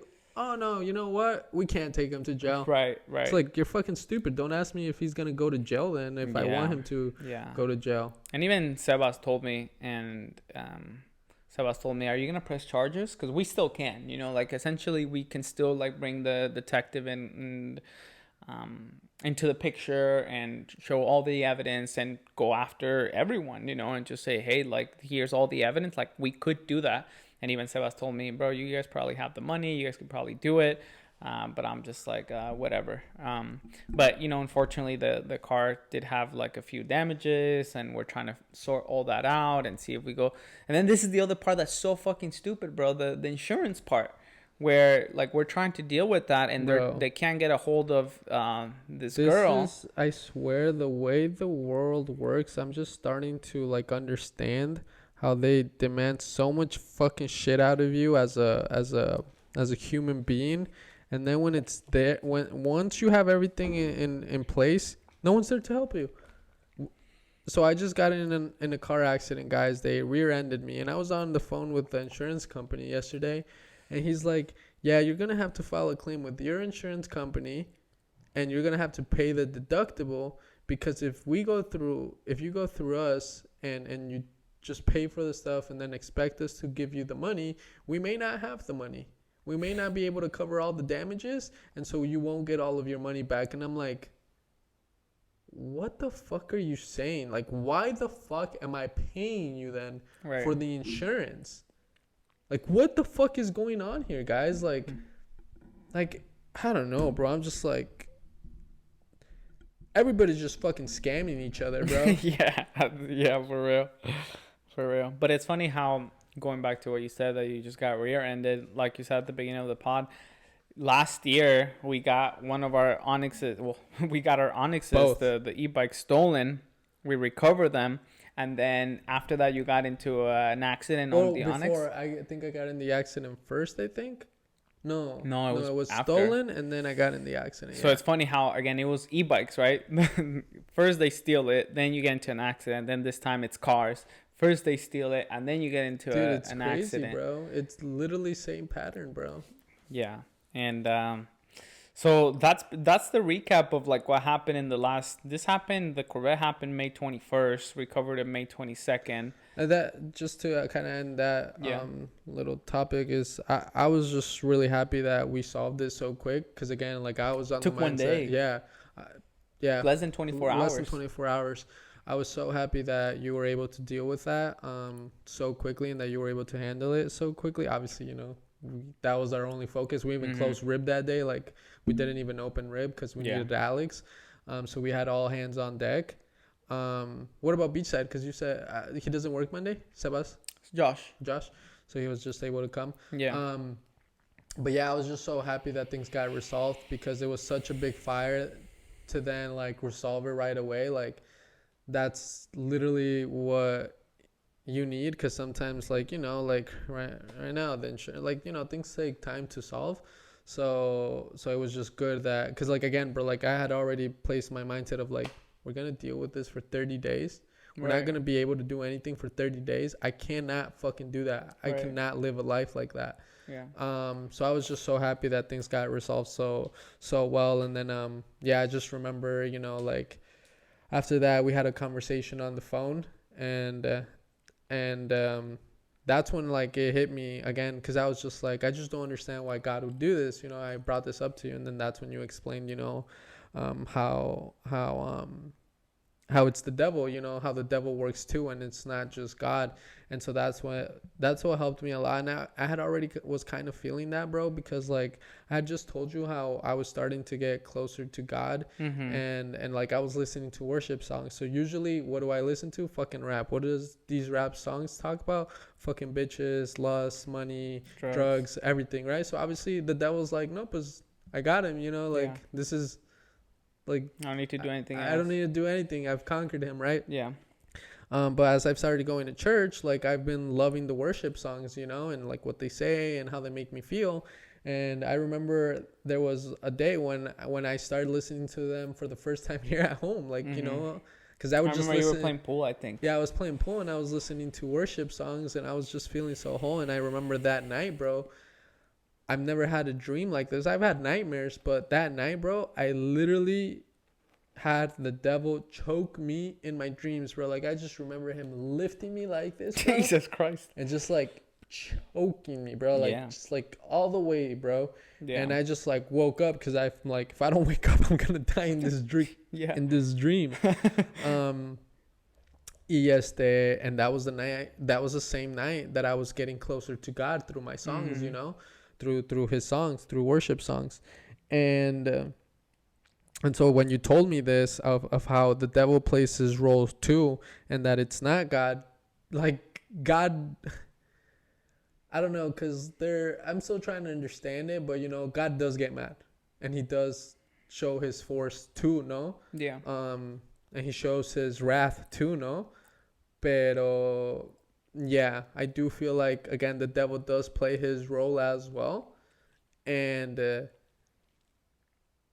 I feel like, dude, like I just felt like, I don't know when the devil decided to play this card on us, but it felt like again, just like those guys plotted it, like that was the devil, right? Yeah. Like that was the devil working through him. And it was just crazy how, like when you told me this, I was like, because there was one thing that I really liked that you said that the devil likes to play like a loser, right? That he doesn't play by the rules, obviously, right? Like he'll cheat, he'll do this, he'll do devil-like things. Obviously, he's a devil.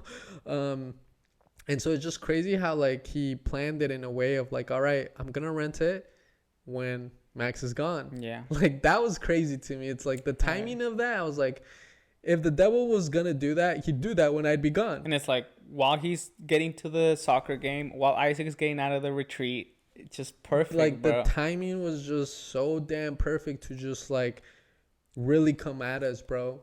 Like really come at us. Like he saw that we were like very happy. Yeah. And it's almost like he saw it coming, bro. It's like, again, I just feel like he plotted it the whole way. Like, yeah. And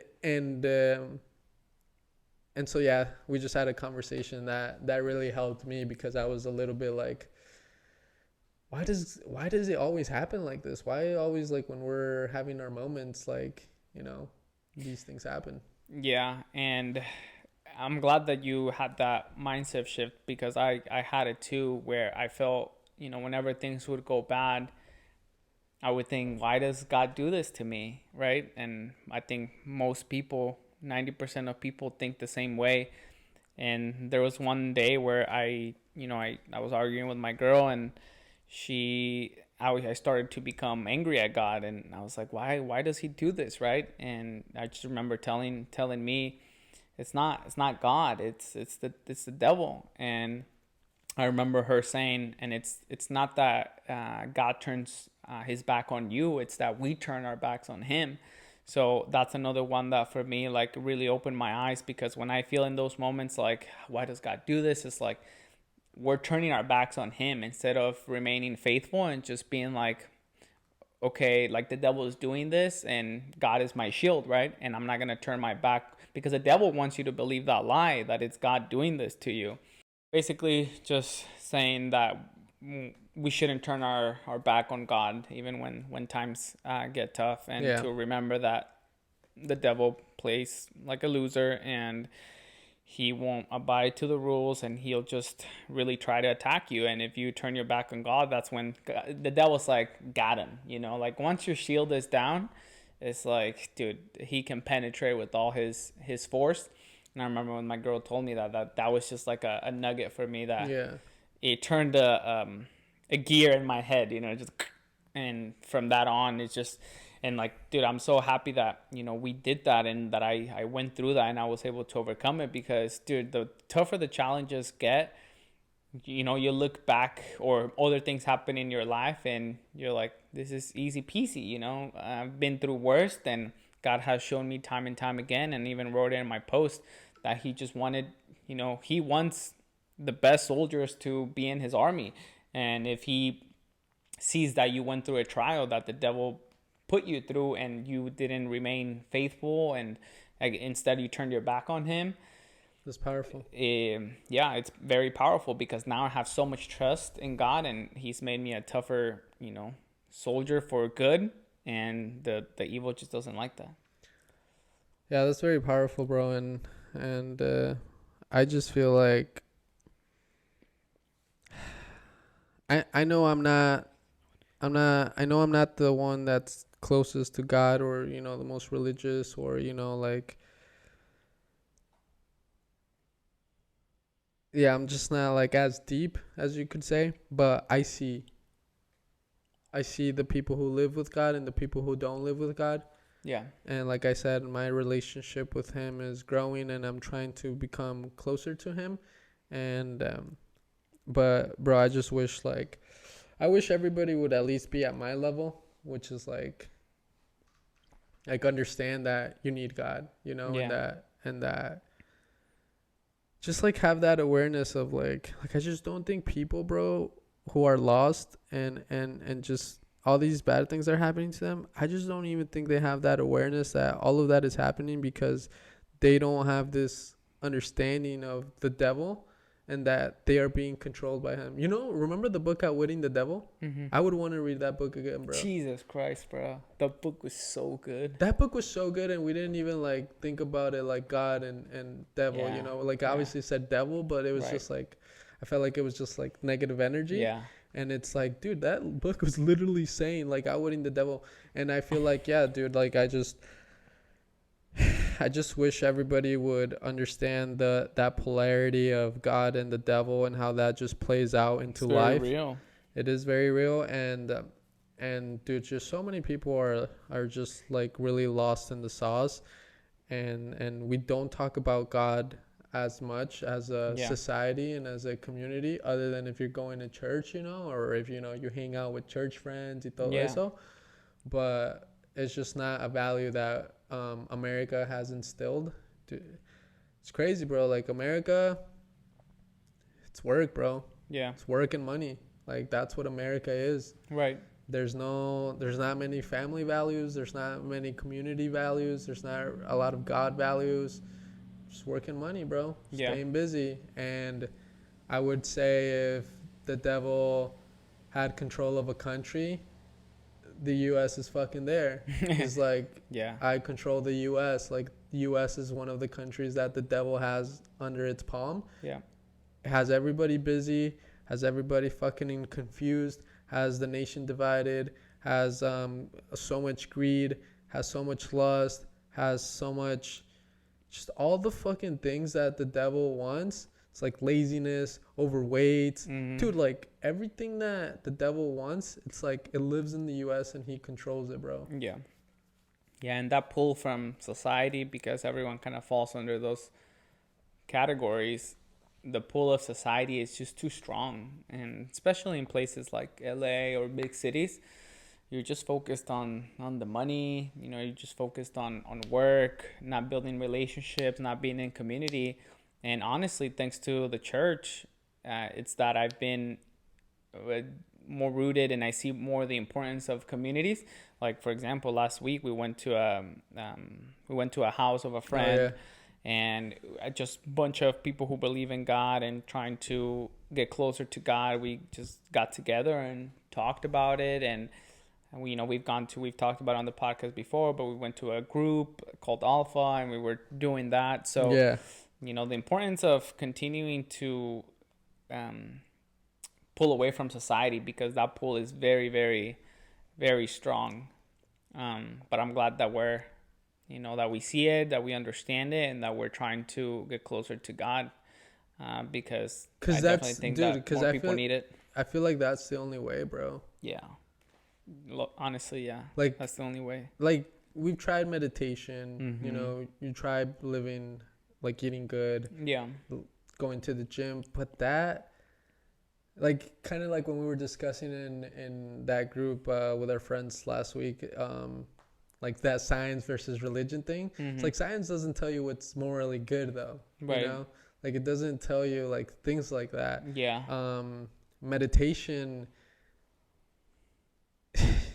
you don't know what you don't know. Yeah. Like, meditating, ¿cómo te va a ayudar, bro? Like, maybe it'll help you control your thoughts and stuff like that, but how do you know? How do you know what's right or wrong? And it's like, that's like one of the first reasons why I decided to just connect with God, because like I didn't know what was right or wrong, bro. Yeah. I remember you telling me that. Obviously, you know some things, like probably shouldn't steal. I should probably not get mad at my mom. You know, things like that. Yeah. But like the lines do get blurred, bro, of like what's right and wrong. Yeah. And especially with people, bro, like people just don't know. And then it's like maybe sometimes you do know it, but you need to be told again and again and again, you know, because the devil is fighting. And if you're not fighting back with good and just like reinforcing those beliefs, like, right, what's the matter of you having that awareness, you know? If you're not practicing it, you know, and you're not putting it into practice. Are we gonna talk about RIBB Manhattan? Maybe. What if we leave it for the next episode? Because this one's running pretty long. I mean, I feel like I still got 30 minutes in me. Yeah. I would like to just dump it all, bro. Yeah, we can. Because I feel like more things I know you're gonna happen. You're getting a bunch of calls from RIBB. Yeah, but it's just like I saw. That's fine. Like half of them are just like the spam ones. Like that's the thing. Yeah. And if I'm down to talk about it. And we don't have to go too in detail. Yeah. But you know, I do feel like I got those 30 minutes in me. Yeah, and I think like, I don't know, bro, just like sometimes I feel bad about the people who are involved in my life and that are connected to me, because I bring this bad news to them. Hey, the Onyx got stolen. Hey, I was in a car accident. Hey, they stole my bike. Hey, they stole a Corvette. Hey, like, you know, like I feel like, and I don't like sharing this. You know, you asked me, did you tell your cousins? Did you tell your family there? And I was like, no, because I'm the type of person who, like, when these situations happen, I'm like, I don't like to tell anyone. Like, I want to deal with them. I want to resolve them with you. And then once they're resolved, I'll let them know. But I don't like just, like, telling them, because it's like, what are they going to do? Yeah. You know? But, yeah, I don't know. I just kind of feel bad when I bring this energy to my family, to my friends, you know, like you said, we had to get Alex involved, Sebas involved, like, you know, and it's our shit. So it's like, I hate doing that, but within that, there's a lot of good things that happen to us too, you know, and there's a lot of, just like we have those lows, we have our highs too. And you know, we talked about how Isaac found a location in Manhattan Beach, and so literally, like, that's the crazy thing too, guys. Like, as this whole car thing is happening and unfolding, we're getting prepared to launch RIBB Manhattan Beach. Yeah. In that previous episode, did we say how we were out there already that first day when we got the ticket? I think so, right? Yeah. So we had that experience, guys, right? So we're like, all right, let's get our business license, get the inventory, get the truck ready. Like, it's a whole journey, you know, it's a whole damn, like, you're starting a whole damn another location business and you have to get everything ready, right? Hire people. It's just crazy. And so I'm gone, and Isaac was, and you know, we were also talking about the billiards too last time, guys, so we're like trying to figure that out as well. And so we were doing a lot, you know, we were going through a lot. Do you want to take it over for a little?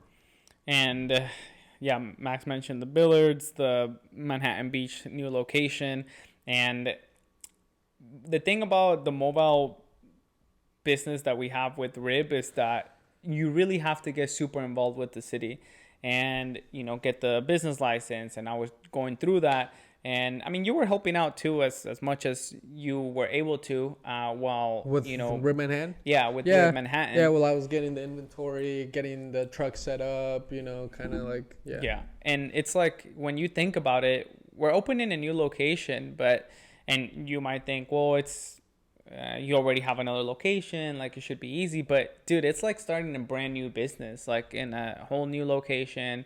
And new laws, new regulations. yeah, and we've gone through it in Redondo Beach, but Redondo Beach was a little bit, it took longer, I think, In the beginning, but they were definitely a lot more chill, and they're just like, yeah, do whatever you want. yeah. And we were we are in the heart of Manhattan Beach, which is the pier. So it's kind of like, when you look at movies and they always attack the Capitol, right? Because that's like the most important part of the city. And so Manhattan Beach, like, you have your pier right there, and all the traffic accumulates there, and everyone goes there. And as we learn more about the city, we are starting to understand how valuable the city is to the locals, and just how much. Can I just say like something real quick? I'm Yeah. having a conversation because someone's trying to rent the Onyx, and Yeah. it's funny because like literally yesterday you asked me, "Hey, what's your plan with the Onyx?" And Yeah. I was like, "I plan to take it to RIBB." Yeah. And it's funny how like I'm getting this request because I Right. hadn't gotten it. Yeah. You don't get the Onyx request Right. that much. And It's see, just that's the funny. thing, bro, that sometimes, for example, with the inventory, that I was like, bro, we need to repair and maintain the inventory, Yeah. right? And you always point out the things that are kind of like why'd you bring that energy, right?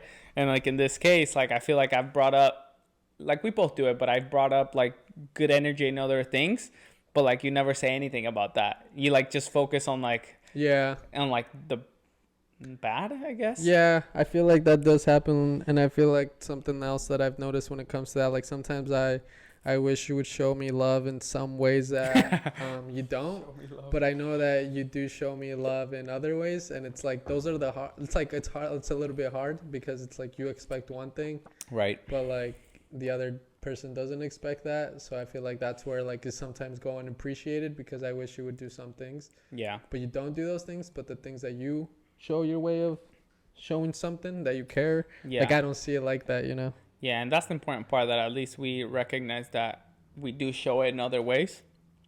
But what was I saying? Oh, yeah. So you brought up that about the Onyx. That's Yeah. great, I guess. And yeah, just going through the city, and the first weekend that we were going to be out there was Memorial Day weekend. And it's a crazy busy weekend for us. It's, Friday, Saturday, Sunday, and Monday. And, we're short in staff because obviously we only had what we were already working with. And we did hire 2 new employees, Aiden, and then this guy here for RIBB, Adonis. And things didn't work out too well with Adonis. He just wasn't like the best candidate, and we let him go, but we did keep Aiden. And Aiden initially was on board to work beachside, and everything made sense to him. The schedule worked out. But then I brought up the idea to him of like, hey, we just opened a brand new location. Would you be interested in helping us out? And he was in the mindset of, okay, yeah, I'll give it a shot. I'll go check it out, see what it's like, and just understand the responsibilities. And he came, he checked it out. This was on Memorial Day weekend. And he's like, all right, I'll work. So we have only 1 employee. And thankfully, my parents were still here. And dude, the amount of help that my parents were when they were here was huge. The fact that sometimes, one individual like Alex or myself had to be by ourselves at any RIBB location. And on the weekends, we need 2 people. And then my parents would go. That was like a huge help because my dad is able to load up bikes, unload, carry things, is a little bit, my dad is very conscious. So he'll try to help as best as he can. And then my mom is just very attentive too, brings the lunch, brings the breakfast, just takes care of all that. And we just took care of opening up for Memorial Day weekend, and we had tremendous success. But while all of this is happening, we are getting bombarded by the city, and this is something so new to them, and this is what we're starting to understand, how precious this beach is to them, and how they're not trying to make it like a touristy attraction for tourists to come, for businesses to come and just post up. And it got to the point where even like the mayor, the right hand of the mayor, came And this was like the second day. Yeah, this was like the second day. Saturday. And we're dealing with we've literally dealt with all departments of the city. Code enforcement, the mayor, cops, code enforcing. Everybody's coming at us. Subcontractor of parking enforcement. And everyone's telling us you can't do this. Like, you're going to get tickets. Please move up. Please move down. Another citation. Code is telling us you can't have inventory out. And we're just, getting attacked left and right. And because of our experience, we know that was going to happen.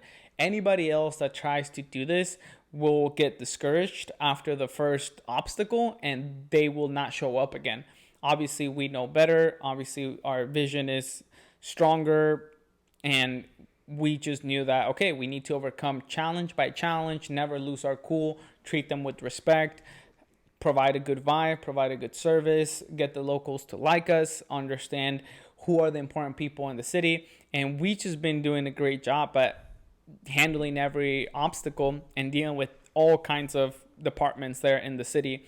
And to the point where I feel like we're almost through, me personally, and we have gotten very great support from the locals. At least I haven't gotten anyone that comes up to me and says, hey, like, I don't like this, like, you guys should leave. Why are you guys here?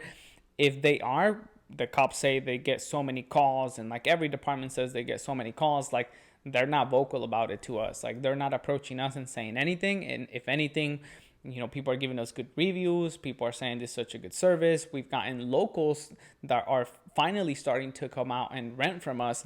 So that's great. Yeah. The only person that I think treated me disrespectfully was the right hand of the mayor, telling me I don't give a crap that you got your business license. And I was like, okay, I didn't even say anything. But so far, I feel like we've been doing a really amazing job with our resources, and yeah, just treating everyone with respect and trying to follow the guidelines and the laws. It's been a war out there. Like, it's been a very, very strong war. And again, I feel like for some reason, Isaac has been, well, one, you have been the one that's been there the most. So obviously it's just bound to happen that it happens to you the most. But even on the days that I go, other than when I was there with Isaac that second day, and we spoke with the mayor, that was the only day. Like, every time I go, bro, no one comes and says anything, bro. Like, I've gone 2 full days after that, and no code enforcement, no cops, no anything has came up and said anything. Yeah. So I feel like you have been the one handling it, and I was like, because I had to handle these situations so often, not so often, but I did have to deal with it a couple of times with in Santa Monica, here in Santa Monica, and it's not easy to handle those situations because, again, people get, like, I saw how so here in Santa Monica, there's like a lot of food carts and food vendors, and I would see how they would handle these situations, and they would just go back and forth with the cops and being disrespectful and this and that. And this was also in my Trump era. So I was like, no, like, I love this country. Cops are good, Like, I was in that era. So I was very, like, on the side of, like, no, we have to treat them with respect. We have to just, we just have to be nice to them, kind to them, this and that. But I could have, like, again, if I wasn't aware and, like, worked on myself and this and that, I could have easily, like I said, when they came, bro, I got frying, bro. I got scared because you feel attacked, like, you are getting attacked. They're telling, hey, you can't do this, and we're not going to let you do this. And so everybody feels attacked, and the only valid response is, like, to go back. I also do remember David, who is a business owner who's just like us. He operates out of his truck here in Santa Monica, and he's like, bro, that's what you have to deal with. You're not paying any rent. That's what you deal with, man. Yeah. And that helped me a lot to put it in perspective, because I'm like, okay, like, right, that is what you deal with. You're not paying rent. That's just what it is, right? And so I was very happy, like, to see you handle it, like, the way you did. And I know that you kind of, like, already knew how, like, I kind of handled it. But it's and I kind of told you, like, hey, like, we just got to be chill and this and that. Yeah. And we've always done that, like, even when we went to Redondo Beach, again, we know how to rizz people up in a way. And so I was very glad that even though you didn't go through it in Santa Monica, because I mainly handled all of those situations, I was glad that you still handle it really well in Manhattan Beach. Yeah. Well, I had the experience of, beachside to a point. Again, the property manager telling us, hey, you guys can't have your bikes out here. The city telling us. And just like things about the building, that I wasn't able to do. And just like, again, thinking I'm not going to disrespect these people because I'm just not going to put them on my side. And then also when we tried RIBB in Redondo and the cops coming and asking me, hey, like, do you have a license? You're not supposed to be here unless you have a valid license, and just like not losing it, right? Just staying calm, but definitely seeing you, go through that. And us talking about it when you were going through that, I'm like, no, pues see, the key is just to stay respectful and try to understand instead of like, oh, because it's like, yeah, I mean, we're, it's a city and they own the city and they're going to want you to do things. And it's part of like running a business, like I know that, I have my rules, I have my things, my guidebook, and people need to respect those things. And when I just think about the city, it's like, well, it's the same thing, right? And they're allowing us to operate and make money. They're going to have the rules in place, and we just can't put them on. We can't be on their blacklist, of like, oh, these guys will like revolt. Let's just like go at them, and that's how we'll kick them out. Because they want people who are going to represent them well. So if they see us that we are able to respectfully put up with them and we have everything in order, they're gonna feel at the end of the day they want a community safe for the people that live there. And if they see that we're able to talk to them, that we mean no harm, that we're smart, solid people, they're going to be like, all right, these guys, check everything off. And every time, like the cops, every department would say, look, we're just doing our job and making sure that you guys are doing everything right and by the law. And as long as you do that, like, that's no problem. But that is not easy, guys. Like that, Yeah. like I just want people to understand and for them to take that as a learning lesson, because like I've seen, again, through Santa Monica, it just taught me like, yeah, just be nice, be respectful, hold it down, don't give up on, and we've spoken about this so many times on this episode, to not give up after the first no, after the first rejection, after the first hit. Because so many people do that. So many people give up. Like, we've gotten hit so many times. Like, again, with everything life. I mean, we just expressed everything that we've gone through. And the reason why we are in this position that we are now is because we continue to keep at it, because we know that it's all about like in a way, God's testing you. Some are the devil's, him playing his role. Some of it, I feel like it is maybe God testing you. And then, or just these trials being put in your life, and then God seeing how you handle those situations. And again, like, no one, like I've just seen so many people go out in their little experiments and stuff like that because they were told once no. So there was this lobster truck, bro, on the incline, bro, on the other side, bro. And I just come down, and I'm like, okay, what's going on? Yeah. And I'm like, Noah, care to explain? And Noah just so chill, and he's just like, yeah, she came talking to me, how he talks. She came talking to me. She just asked me a couple of questions, blah, blah. And I'm like, well, I guess my only worry is that, I always like in these situations, especially knowing how people sometimes don't have morals and values and integrity. You just don't know what people are capable of. And I'm like, well, I guess my only worry is that, she decides to try our spot, that's my only worry. If she wants to post up there, I'm like, it's at an incline. I've never seen a food truck try to work on an incline because that's hard. Right. It's hard for us. So cutting food and dealing with food, I can imagine that would be harder. Yeah. But I'm like, I want to see if she fucking does it, right? So then I guess after a couple of hours, they were not getting traffic or whatever. They go on the roundabout, post up in the roundabout, bro. Oh my God. And then bring tables. They put tables out? Right on when you're coming down, Yeah. right there, like as people are coming down and gonna enter the roundabout, right there, bro. Bruh. And and I'm just like, oh my god, I'm like, these guys are so naive and they're not gonna last. Yeah. And the code enforcement came, told them, and I think Noah said that like they came, but like they didn't move. They still stayed, and I was like, damn. I'm like, maybe these guys aren't gonna stick it out, but I'm like, they're not gonna make it, Yeah. And I haven't seen them again. Actually, I saw them like a couple of days after that. Yeah. But I just saw their truck on Ocean Avenue. Mm. But it's like, it's things like that again, I'm just like, they're gone, and I'm sure they're still trying it and stuff like that, but they gave up in that spot, Right. And maybe it's not their spot. I also saw like another situation, another bike trying to do the same thing as us. It was a very old guy, and he tried to make it work, and it also goes back to like, you can't just be persistent. You got to be smart with it too. Right. This guy just had no smart in him.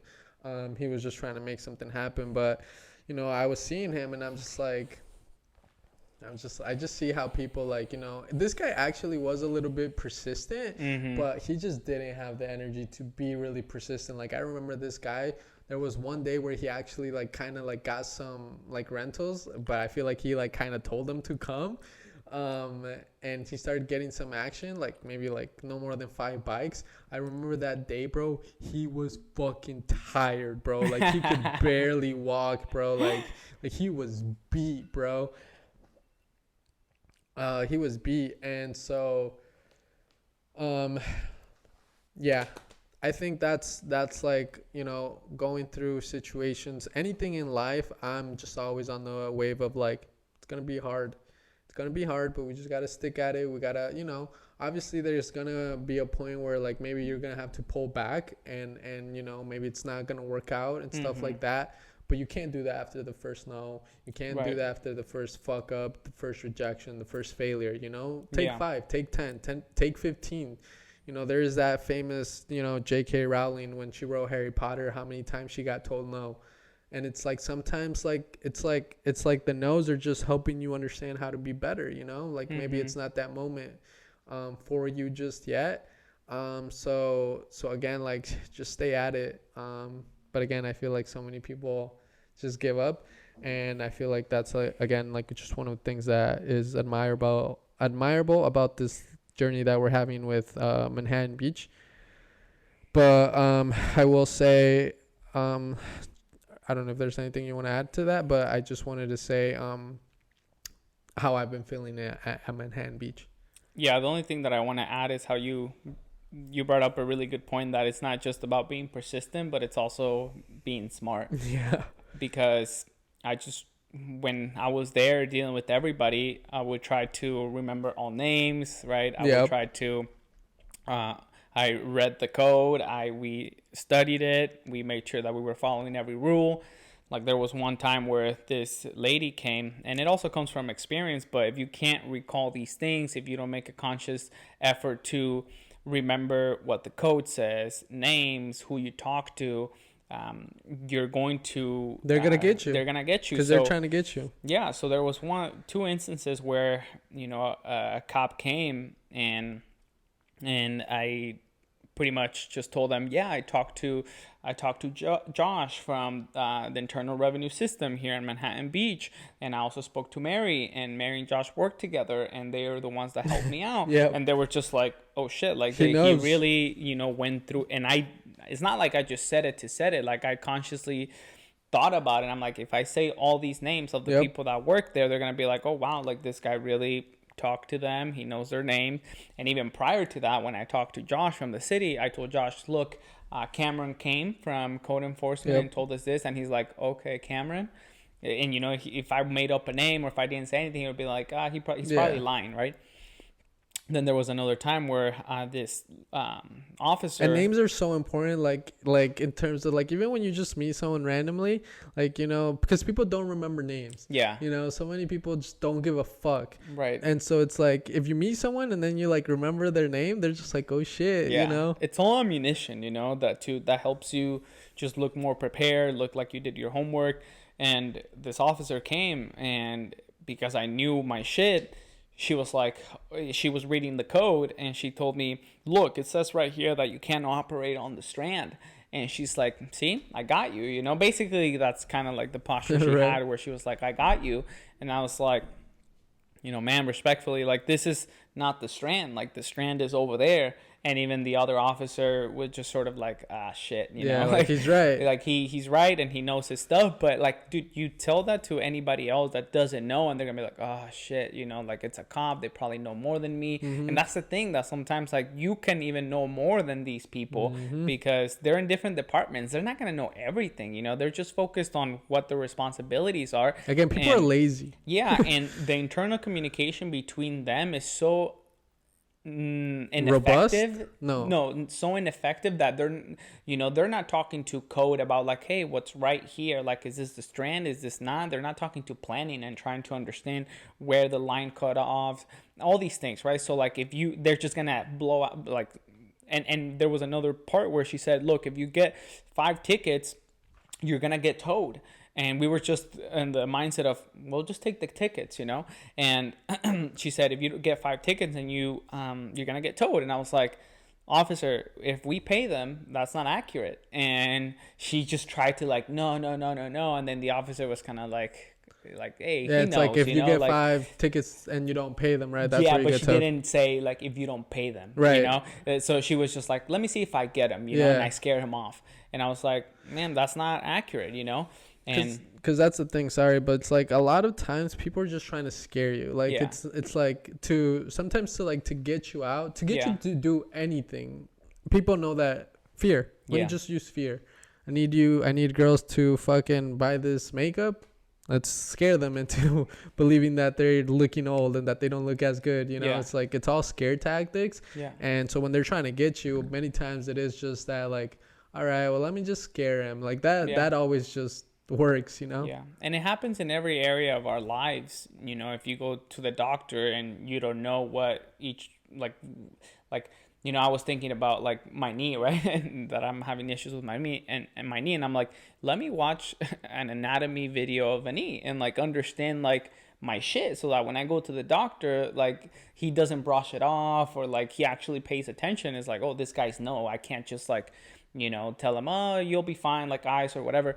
And it's in every area of your life. You go to the mechanic, if you know your stuff about your car, or at least the components, they're going to be like, oh, we can't scam him out of money because he knows, you know, what he's getting into. He knows what part is broken. People just treat you with a lot more respect, and people then start paying attention. Yeah. Because they're just like, because again, people are so lazy, bro. Yeah, like, it really comes down to laziness, dude. And so like, they're just gonna take the easy way out of like, oh, like, let me just tell him this, you know. But once you hit him with like, hey, I'm thinking, and I'm not being lazy, right, then they'll get activated, and then they'll be like, oh, okay, this person understands.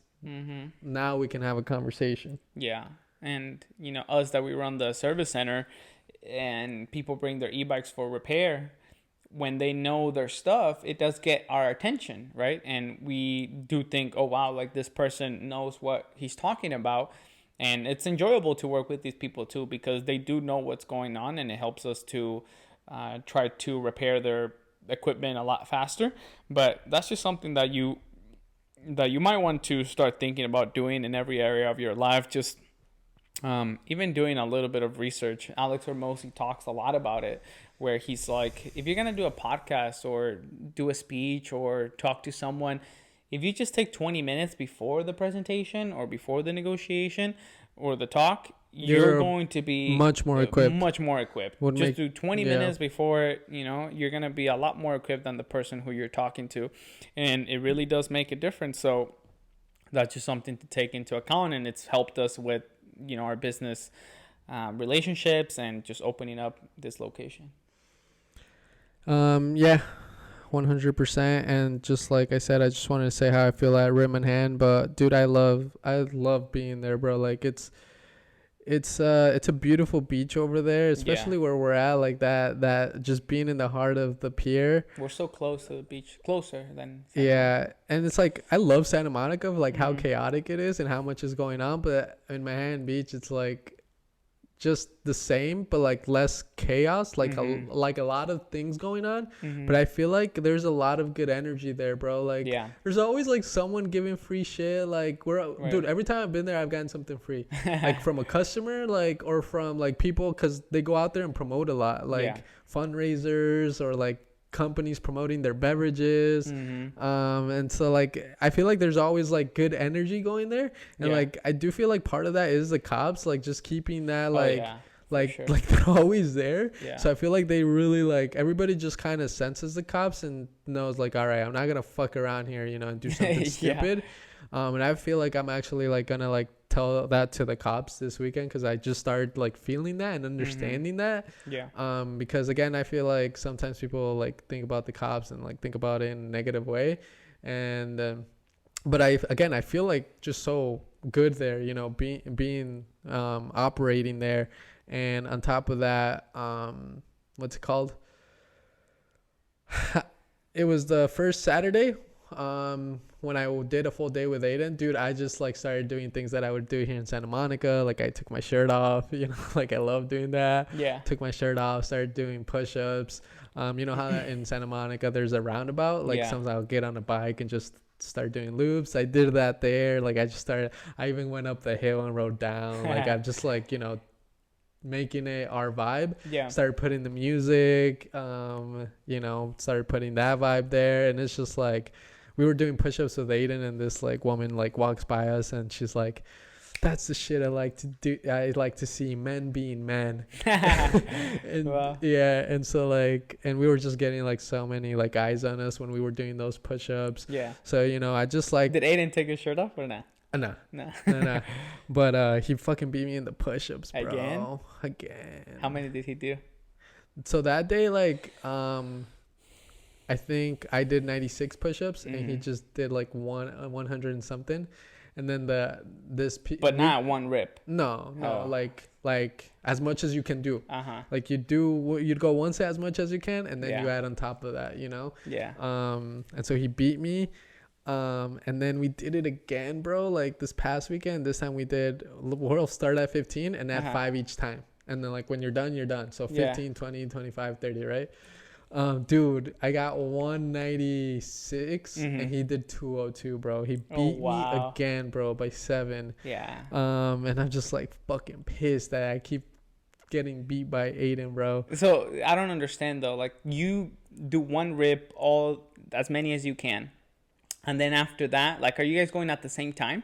No, that was the first time. Yeah, and I'd go first and then he'd go. Okay. But this second time, we did 15 at the same time. So we'd do 15, and then we'd take a break. Like, it was 2-minute break. And then do 20. So we add 5 each time. Gotcha. And we'd do it together. And then you take 2 minutes again, then you do 25. Yeah. And then you add all of that up. And then at the end, the last round, he did 7 more than you. Okay. Yeah, I have the video too. Yeah.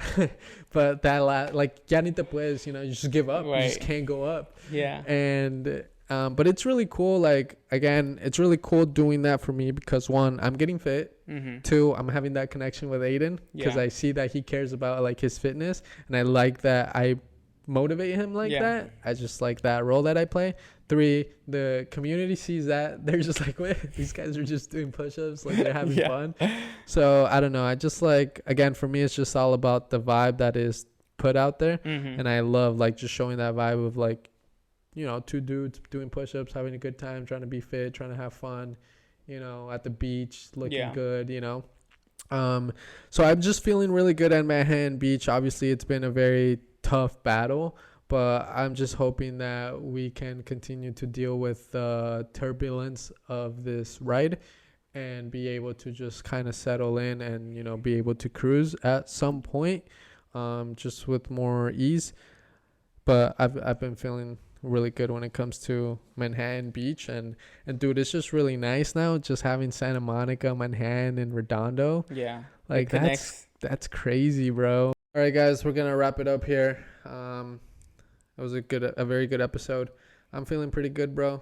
Just overall with Manhattan Beach and just how I feel with life. Obviously, I know that it's gonna come with its lows, but you know, I feel like we've gotten good at managing those, and overall, just more things have been falling into place for me as well. So I'm just feeling good. Yeah. How about you? Yeah, I feel pretty good too. I feel very backed up by the people around me. You, my teammates, my girlfriend, my parents. Feel like, my parents were a huge help. I feel more connected to them. I feel more connected to God. I feel like God's strength is in me.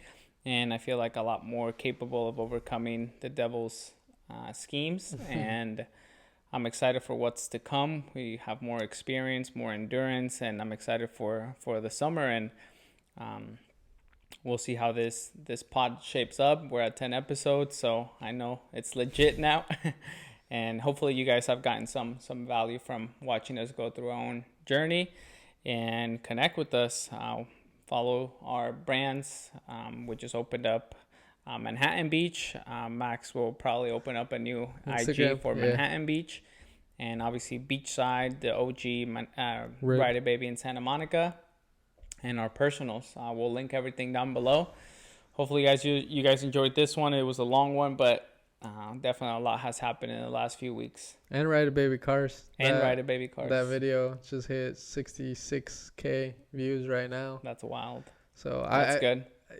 Just like, I guess the last thing that I want to mention is that, it's one of those things that we have to continue to get better at. But, we talked about in one of the episodes how I really was into making the content and something that I want to continue to do. But, dude, once that RIBB Manhattan Beach was introduced, everything was thrown out. Corvette, content, this, that. It was like, all right, just focus on RIBB Manhattan. So I feel like that's something that I would like to get better on, and just, and I feel like, I'm just the type of person who always likes to put more, and you've always called me out on that. But I do feel like we both also low-key have that energy. Maybe I have it more than you, but at the end of the day, we both have it. And bro, I think we just have to, and I feel like I started getting hit with it, and I'm like, bro, realistically, we can't do all that. Yeah. And so I feel like I haven't said that before. So I'm definitely like understanding, like, hey, like there is like a pace that we move at, and we need to respect that and understand that. So I feel like, I think we'll get better at it. And I think I think what I'm feeling is just like, all right, this ain't going to be beautiful in 3 months, Yeah. It's going to be ugly. It's going to be this. It's going to be that. It's not going to be perfect. We're going to have to take L's. But next year, we'll have it figured out. And then that's when it'll bloom. But I feel like that idea of like, let's get it perfect in 2 weeks. 2 weeks. 1 month, 2 months by this summer. Right. Yeah, that shit's not realistic. All right, guys, stay tuned. Follow the brands. Check us out. Connect with us. And hopefully, you guys enjoyed it. We'll see you in the next one. Peace.